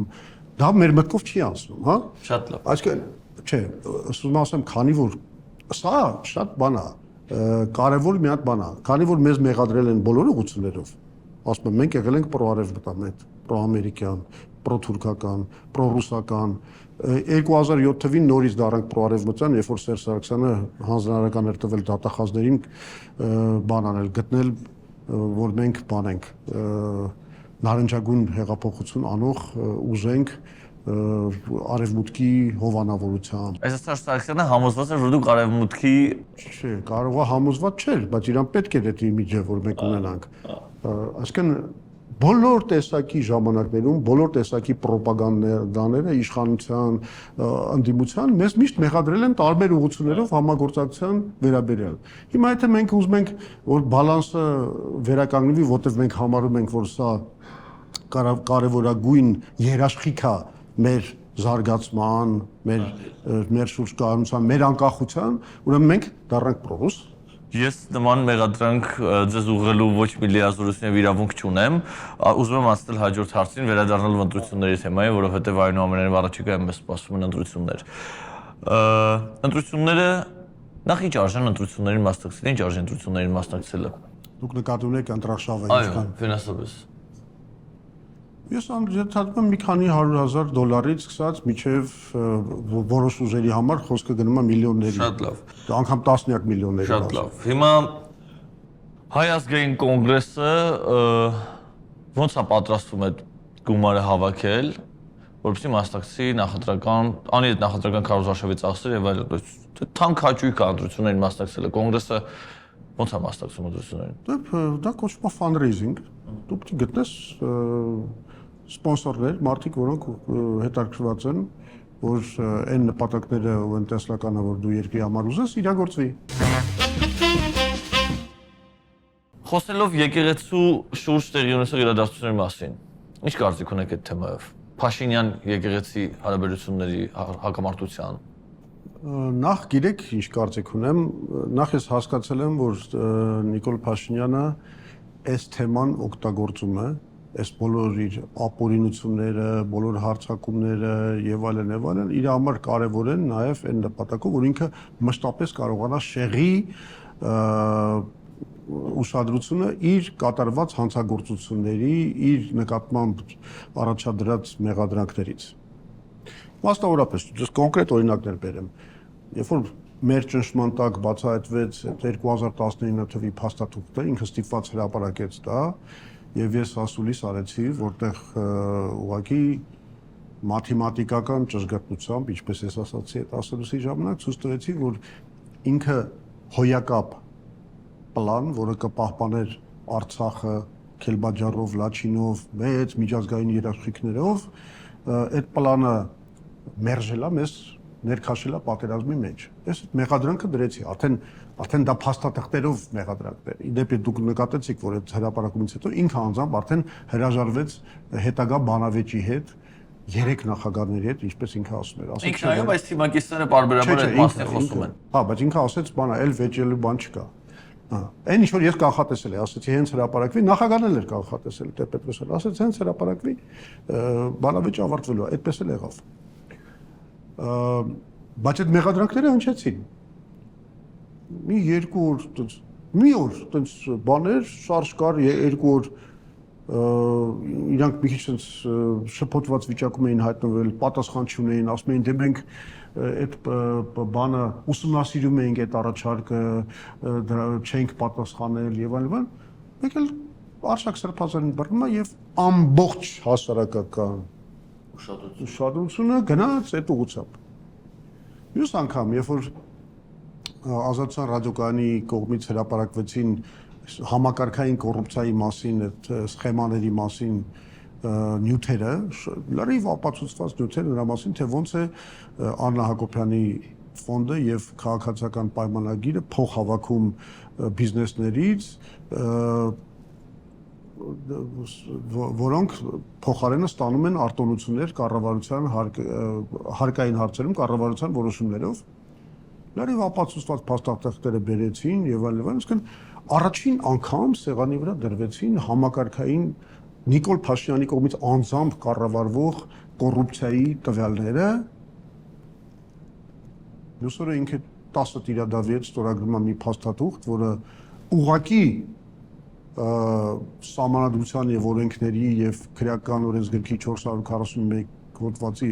խախտում էր, բայց էլի շեղեց այդ հարցից։ Թեման փակվեց։ Իսկն շատ հաճախ նա օգտագործում է այս հարձակումները եկեղեցու դեմ, ուղղակի իր հանցագործությունները պարտակելու ուշադրության այդ կենտրոնից դուրս հանելու նպատակով։ Իսկ բուն այդ արշավի այդ ասպատակության առումով ես կասեմ հետեւյալը։ Լսեք, ինձ համար այդքան կարևոր չի թե ասենք ինչ բարոյական արժեքների շուրջ այնտեղ կռիվը գնում, ինչ որ այս կողմի եպիսկոպոսներն են մեղքեր գործել, թե այն կողմի եպիսկոպոսներն են մեղքեր գործել։ Ինձ համար ավելի կարևոր է մեր պետությունը։ Ես տեսնում եմ, որ պետության ղեկավարը իրեն վերագրում է ֆունկցիաներ, որ ինքը չունի, որի իրավունքը չունի։ ինքը որոշել է, որ ինքը գերագույն գլխավոր պատրիարխն է այս երկրի, օրենքներն է ինքը հնարում, Դավանաբանական մեջ է մտնում, ինչ որ մարմիններ է ստեղծում, այսինքն անում է այն, ինչ որ հանցագործություն է, հանցագործություն։ Սա այս սրա դեմ ենք պիտի կռիվ տանք։ Երբ պետության ղեկավարը Ես ասում եմ, ես այդքան չեմ պաշտպանում վեհապարին, ինչքան պաշտպանում եմ մեր պետության անաղարտությունը։ Այսինքն պետության ղեկավարի եկեղեցու գործին խառնվելը հակասահմանադրական գործողություն է։ Ճիշտ է։ Ահա։ 95 թվականին դուք հանրապետության նախագահի օգնականն էիք։ Ես ուզում եմ իմանալ, դուք արդյոք այն ժամանակ էլ ունեիք նույն այս կարծիքը ինչ որ հիմա, որովհետև 95 թվականին կաթողիկոսական ընտրությունների առաջին եւ երկրորդ փուլի արանքում Տեր-Պետրոսյանը Armenpress գործակալությանը տալիս է հարցազրույց, որտեղ ասում է, որ լավ կլինի, որ կաթողիկոս ընտրվի Մեծի տանը Կիլիկիո կաթողիկոս այն ժամանակ Գարեգին բն, որ հետո Հայաստանում դարձավ Գարեգին ակաթողիկոս։ Հանցագործությունը որն էր։ Որ օրենքա խախտել։ Երկրի ընդ որում մի շեշտադրում եմ ուզում անել, գրեթե նույն նախադասությամբ Տեր-Պետրոսյանը արդարացրեց իր կարծիք հայտնելու իրավունքը, ասաց, որ ես սա չեմ ասում որպես հանրապետության նախագահ, ես իմ կարծիքը հայտնում եմ որպես պարզապես քաղաքացի։ Փաշինյանն էլ կարծեմ պարբերաբար նման հայտարարություններ է անում։ Մի բան է, երբ որ դու ուղակի խախտելով օրենքը ստեղծում ես ինչ որ մարմիններ։ Մենք մասշտաբները չենք քննում, մասշտաբները տարբեր են։ Չէ, մասշտաբի մասին չի խոսքը։ Իրավական գնահատականի մասին է խոսքը։ Եթե դու ասում ես ես իմ հոգու աչքերով ստեղծելու եմ մարմին, որը ընտրելու է կաթողիկոս, եւ հետո գնում ես ստեղծում ես, ստորագրում ես ինչ որ մարդկանց հետ փաստաթղթեր, որ դու որպես վարչապետ իրավունք չունես ստորագրել։ Դա օրենքի կոպտագույն խախտում է։ Այսինքն դու քեզ վերագրել ես լիազորություններ ու պնդում ես, որ դու ես այդ լիազորություններով իրագործելու ամբողջ process-ը վերանորոգման, կաթողիկոսի նշանակման, դա, ասում եմ, օրենքի կոպտագույն ուղիղ խախտում է։ Բայց երբ որ նախագահը Բայց երբ որ Տեր-Պետրոսյանը չի ասել ես կընտրեմ։ Նորից անզորաբան Չի ասել, չէ՞։ Չէ, բայց դուք հասկանում եք նախագահի մանավանդ 95 թվականի նախագահի լիազորությունների եւ համբավի ծանր ազդեցությունը եւ ընտրական process-ի եկեղեցու կաթողիկոսի ընտրական process-ի արանքում նման հայտարարությունը կարող է ուղղորդել։ Այսինքն ինքը հայտնել է կարծիք։ Չի ասել ես կորոշեմ իմ հոգու աչքերով։ Նախագահի պաշտոնը զբաղեցնող անձը կաթողիկոսական ընտրությունների ընթացքում ամենակարևոր պահին առաջին եւ երկրորդ փուլի արանքում ասում է, որ լավ կլինի ընդ որում իր տված տեխնատուր ավելի քիչ ձայն էր հավաքել առաջին փուլում, քան այն ժամանակ Արարատյան հայրապետական թեմի առաջնորդ Գարեգին հիմա կաթողիկոս այն ժամանակ սրբազան թեմակալ առաջնորդը պարզապես։ Ես ասում եմ, որ ինքը հակա սահմանադրական, հակա օրինական մարմին չի ստեղծել, հակա իրավական գործողություն չի կատարել։ Այսինքն փաստաթուղթ չի ստորագրել։ Այսինքն Փաշինյանի հրամանագիր չի ստորագրել։ Փաշինյանի եկեղեցու դեմ իրականացած այս երկար տևական գործընթացի մեջ process-ը դարձել է հակաօրինական այն պահին, երբ որ նրանք Փաշինյանի տանը ստորագրեցին այդ փաստաթուղթը։ Ոչ միայն։ Երբ որ նրանք բանը կարգալույծ եղած քահանաներին իրանց մասնակցությամբ սկսեցին անցկացնել հավաքներ, ընդ որում ոստիկանության աջակցությամբ։ Այո, բայց այն ժամանակ Այսինքն, երբ որ չէ, իրավական process-ներ։ Հասկանում եմ, Ասենք, եթե եկեղեցին օրինական այդ տաճարի օրինական սեփականատերը ասում է, որ այստեղ մենք պետք է անենք այս արարողակարգը, որին խանգարում են կարգալույց ինչ որ մարդիկ, որոնք գալիս են ապօրինաբար մտնում են խորան եւ այլն եւ այլն։ Ու ոստիկանությունը փոխանակ օրինական սեփականատիրոջ բանը իրավունքները պաշտպանի եւ աջակցի իրան, գնում է պաշտպանում է հանցագործի իրավունքները, օրինազանցի իրավունքը։ Դա ստեղծում է խնդրեմ։ Տեր-Պետրոսյանը նման բան չի ասել։ Ես դրա համար ի սկզբանե ասացի ձեզ, պարոն Զոբյան, մենք չենք քննարկում երկուսի իրականացած գործողությունների հավասարազորությունը։ Ես ձեզ առաջարկում եմ ամեն ինչ դիտարկել, որտեվ ուրիշ մոտեցում չկա։ Ես սա միշտ ասել եմ։ ամենակարևոր չափանիշը դա սահմանադրությունն ու օրենքներն են։ Այսինքն դու պետք է ասես, այս գործողությունը խախտեց այսինչ օրենքներ։ Երկրի ղեկավարը, քաղաքական իշխանության առաջնորդը սահմանադրությամբ կաշկանդված է կրոնական կազմակերպությունների գործառույթներին խառնվելու հարցում։ Եվ երբ որ հանրապետության նախագահը կաթողիկոսական ընտրությունների ամենաթեժ պահին կարծիք է հայտնում, թե լավ կլիներ, թե ով ընտրվեր կաթողիկոս, արդյոք սա իրավական որ ակտը խախտվել է։ ես Որ իրավական որտեղ կա հակաիրավական գործողություն եւ ինչպես դա պետք է բնութագրվի։ ես բնորոշողը չեմ, Ես ես ասում հաստատողն եմ, եմ, բնորոշողը Նիկոլ դուք եք։ Փաշինյանը կատարել է հակաիրավական գործողություններ, հակաիրավական, որոնք անթիվ անհամար են։ Տեր Պետրոսյանը ոչ մի հակաիրավական գործողություն չի կատարել։ Ո՞նց եք տեսնում Փաշինյան եկեղեցի հակամարտության հանգուցալուծումը։ Ռացիոնալ այս պահին Փաշինյանը բազմաթիվ գործողություններ է կատարել, որոնց համար պետք է դատվի։ Եթե մենք ունենայինք արդարադատության նորմալ համակարգ, ինքը վաղուց պետք է նստած լիներ ամբաստանյալի աթոռին։ Հանգուցալուծումը է դա, ուրիշ տարբերակ չկա։ Փաշինյանը դատվի այս թեմայով։ Բայց իհարկե պետք է դատվի, ինքը հանցագործություններ է արել։ Շատ կոնկրետ, ապացուցելի։ Հիմա 441 հոդվածը, 441 հոդվածը կախված է իր վզին։ Հիմա եթե դուք վաղը դառնաք վարչապետ, առաջի գործողությունը արդարադատության համակարգում կլինի Փաշինյանին Առաջին ամբաստանյալի աթոռին գործողությունը նստեցնելը։ արդարացան համակարգում եւ մենք դրա մասին խոսել ենք, դա արդարացան համակարգը գործադիր իշխանության ազդեցության տակից հանելն է։ Եվ այդ ժամանակ դուք արդեն չեք կարող պատասխանատու լինել Փաշինյանի ամբաստանյալի աթոռին նստելու կամ չնստելու հարցում։ Իհարկե, Մոտավորապես այն- իմաստը որն է, այսինքն ինչա մենք պետք է ընկնենք Փաշինյանի հետևից ու կործանենք պետությունը, մենք ուզում ենք արդար համակարգ ստեղծենք, արդար պետություն։ Այսինքն ձեր կառավարության հավանական կառավարության ժամանակ տարիներին ընթացքում Փաշինյանը չի հայտնվի ամբաստանյալի աթոռին։ Չի հետո եթե մի հատ նորմալ Չի դատախազ հայտնվի, լինի, հա, օքեյ։ եթե մի հատ նորմալ դատախազ լինի, Քաղաքական որոշմամբ չի ոչ թե հայտնվի։ այսօրվա դատախազի նման օրինազանց, որը լրիվ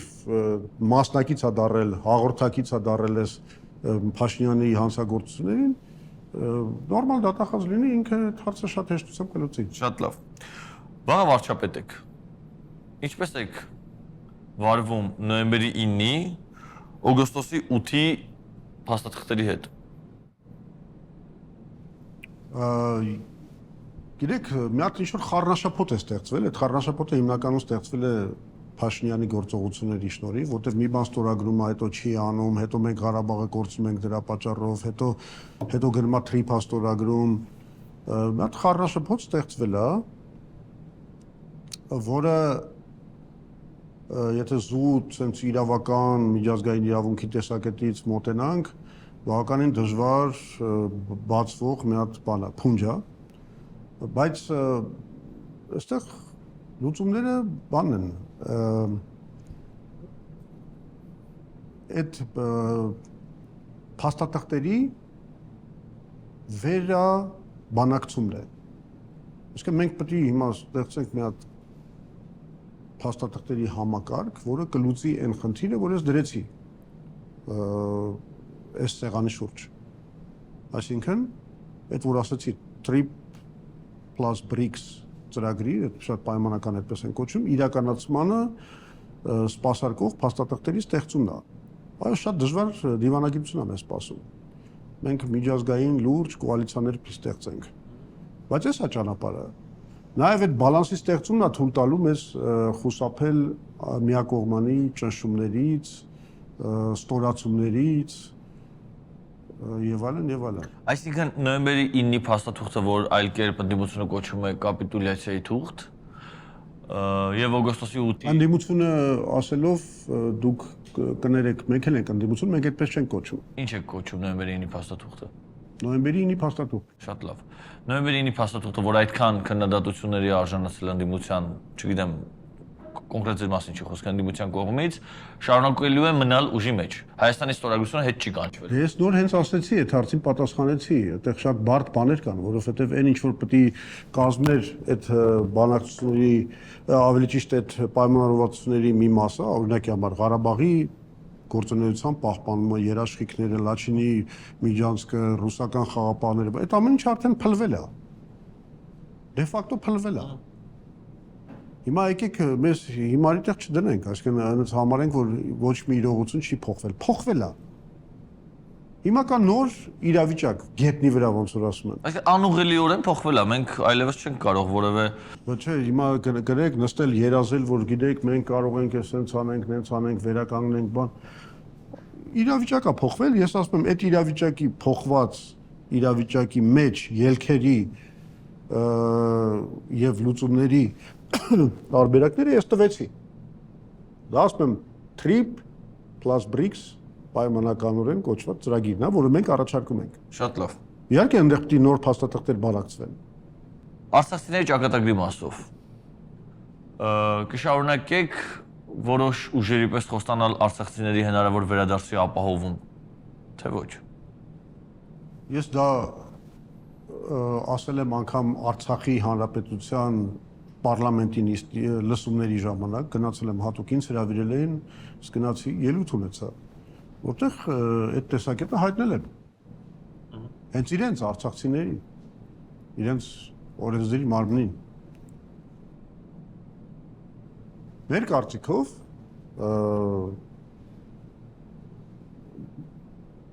մենք ընդունում ենք, որ գոյություն ունի Արցախ, արցախահայերի վերադարձի իրավունքը։ Դա ճանաչված իրավունք է, միջազգանորեն ճանաչված իրավունք է։ Բայց եկեք հիմա մի քիչ փորձենք առերեսվել իրականությանը։ Դուք գիտեք որևէ արցախցի, որ ասենք խելքը գլխին արցախցի, որը նորմալ հոգեբանական վիճակում է գտնվում եւ այսօր կգնա իր ընտանիքով ապրելու Ստեփանակերտ կամ Հադրուտ կամ որևէ այլ տեղ Ղարաբաղում։ Չգիտեք, չէ՞։ Ու չգիտեք պարզ պատճառով, որովհետեւ մարդիկ հասկանում են, որ տոտալիտար այդ լավ ավտորիտար ասենք Ադրբեջանում, որը կառուցված է այսօր ցավոք սրտի համակարգային հայատյացության վրա, ոչ մի հայ ընտանիք, ոչ մի հայ չունի երաշխավորված միջավայր, որտեղ ինքը կարող է ազատորեն իրագործել իր իրավունքները, կյանքի, չգիտեմ, կրթության, ազատության եւ այլն եւ այլն։ Չկա, այդպեսի միջավայր չկա։ Եվ այդպեսի միջավայրը չի էլ նշмарվում։ Միակ տարբերակը, որ տենց միջավայր կարող է լինել, դա այն է, որ ինչ որ միջազգային երաշխիքներ ստեղծվեն, խաղապահ զորքեր լինեն, այսինքն ըստ էության Ադրբեջանը գնա ինքնիշխանության սահմանափակման ուղղությամբ։ Մի բան, որ ինքը չի անելու, եւ այսօր աշխարհում չկա որևէ ուժ, որ կարող է իրեն ստիպել դա անել։ Չկա։ Դա ոչ ամերիկացիք են անելու, ոչ Եվրոպական միությունն է անելու, ոչ ռուսներն են անելու, ոչ Իրանն է անելու, ոչ ոք։ Հետևաբար մենք պետք է հասկանանք, որ տեսանելի ապագայում նման հնարավորություն վերադարձի, ինչքան էլ որ դա տեսականորեն այդ իրավունքը կա, որը մենք ճանաչում ենք եւ պաշտպանում ենք, նման վերադարձի հնարավորություն չկա։ Որից գալիս է մեր քաղաքականությունը, որը մենք իրագործենք, եթե իշխանության կանք, կամ երբ կանք իշխանության, մեր քաղաքականությունը լինելու հետևյալը՝ պահպանել Արցախյան համայնքը որպես հզոր համայնք, որը այդ կապերը պահպանում է, որը ինտեգրացված է մեր համակարգի մեջ, որի դատախազները կաշխատեն մեր դատախազական համակարգում, որի ոստիկանները կաշխատեն մեր ոստիկանական համակարգում, որի բիզնեսմենները կգտնեն հնարավորություն Հայաստանում, որովհետև եթե մենք դա չանենք, այդ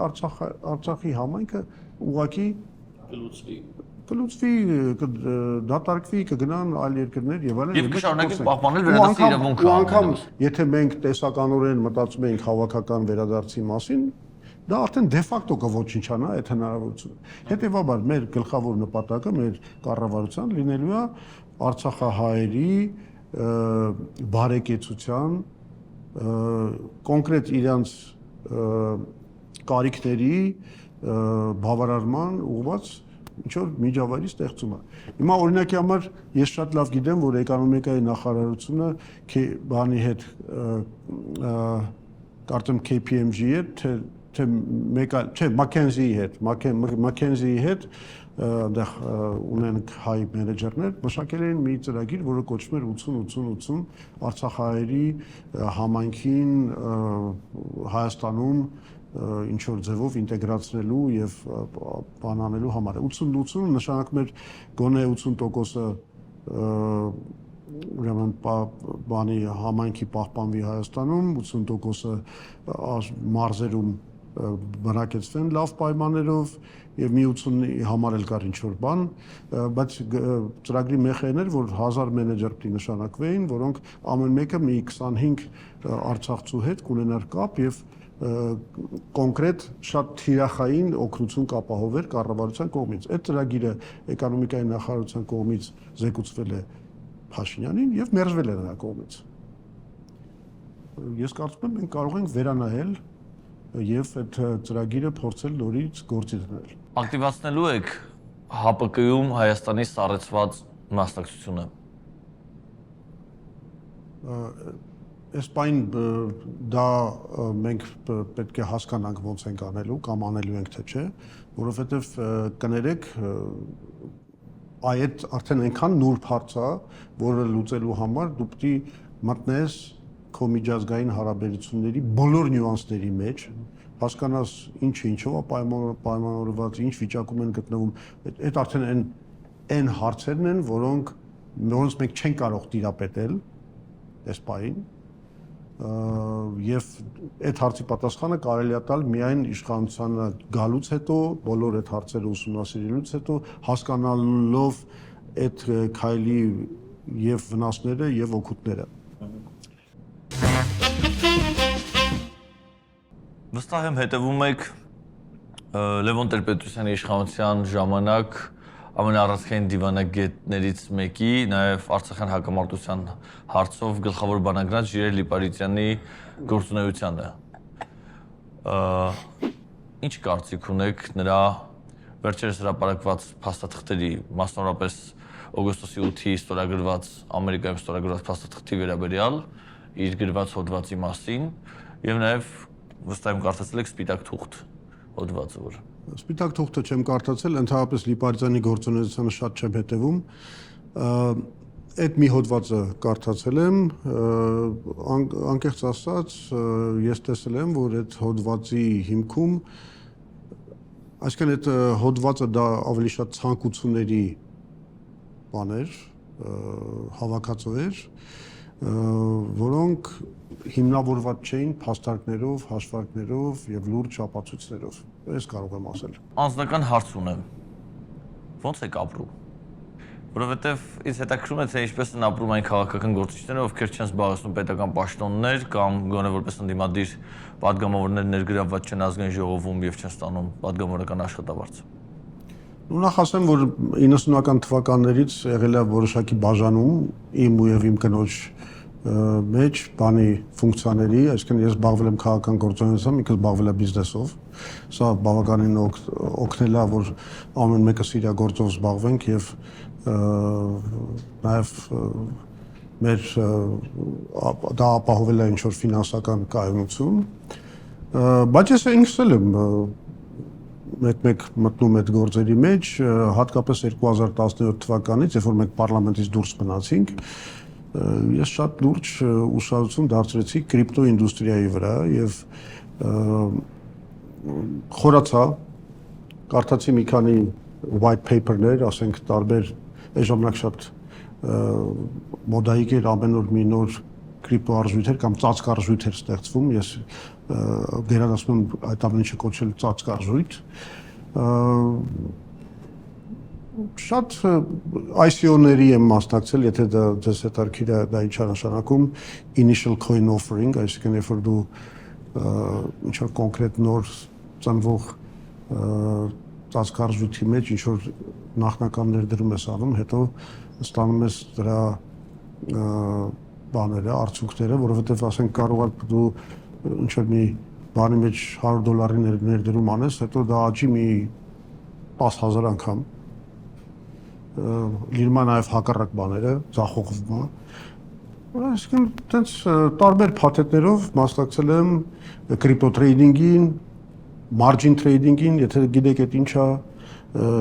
ես հիմա կարամ ասել, որ margin trading-ի մեջ բավականին խորացած եմ եւ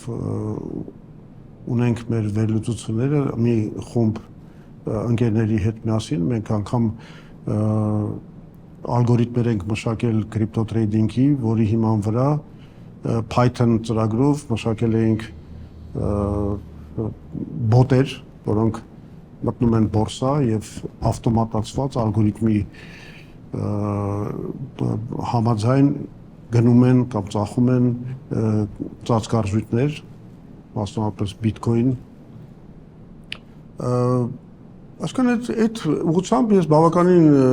խորացած եմ, կարելի ասել crypto trading, ICO եւ այլն այնպես տարբեր ուղղություններով ես որոշակի գործունեություն տանում եմ։ Նախընտրական շրջանում մենք ունենք մի հարց, որով պիտի ամփոփենք մեր հյուրերի հետ զրույցը եւ խնդրում եմ կարճ լինենք այս հարցի պատասխանների փուլում, որովհետեւ կամ անուն եք տալիս, կամ ասում եք, որ չունեք տեխնացու։ Ես ուզում եմ իմանալ վարչապետ դառնալու պարագայում ով է լինելու ձեր ներքին գործերի նախարարը։ Չէ, այդ մենք ունեցել ենք իհարկե քննարկումներ, ես ունեմ իմ պատկերացումները, բայց այդ հարցին ավելի լավ է ուրիշ ձև պատասխանեմ ես։ Հիմա նախ եւ առաջ ես պետք է ասեմ, որ անգամ եթե ես վարչապետի տեխնաց ունեմ եւ անգամ եթե ես ունեմ իմ պատկերացումները ում եմ ասենք ցանկանում որ նախարարական պաշտոնում տեսնել, դա պետք է ունենա որոշակի կուսակցական համաձայնություն, որտեղ բնականաբար իմ կարծիքը կարող է լինի ամենածանրակշիռ, որտեղ խոսքը գնում է այլոամբետատիվ հավակնող վարչապետի կարծիքի մասին։ Բայց մենք ունենք մի հատ հետարքիր պրոյեկտ, չգիտեմ այդ ոդքասթի անունը ինչ դնենք, վարչապետական ոդքասթ թե մի այլ բան, որտեղ ես կփորձեմ այդտեղից կամաց ներկայացնել մեր թիմը, որտեղ այո կարող եք տեսնել մեր ապագա փոխվարչապետներին, նախարարներին,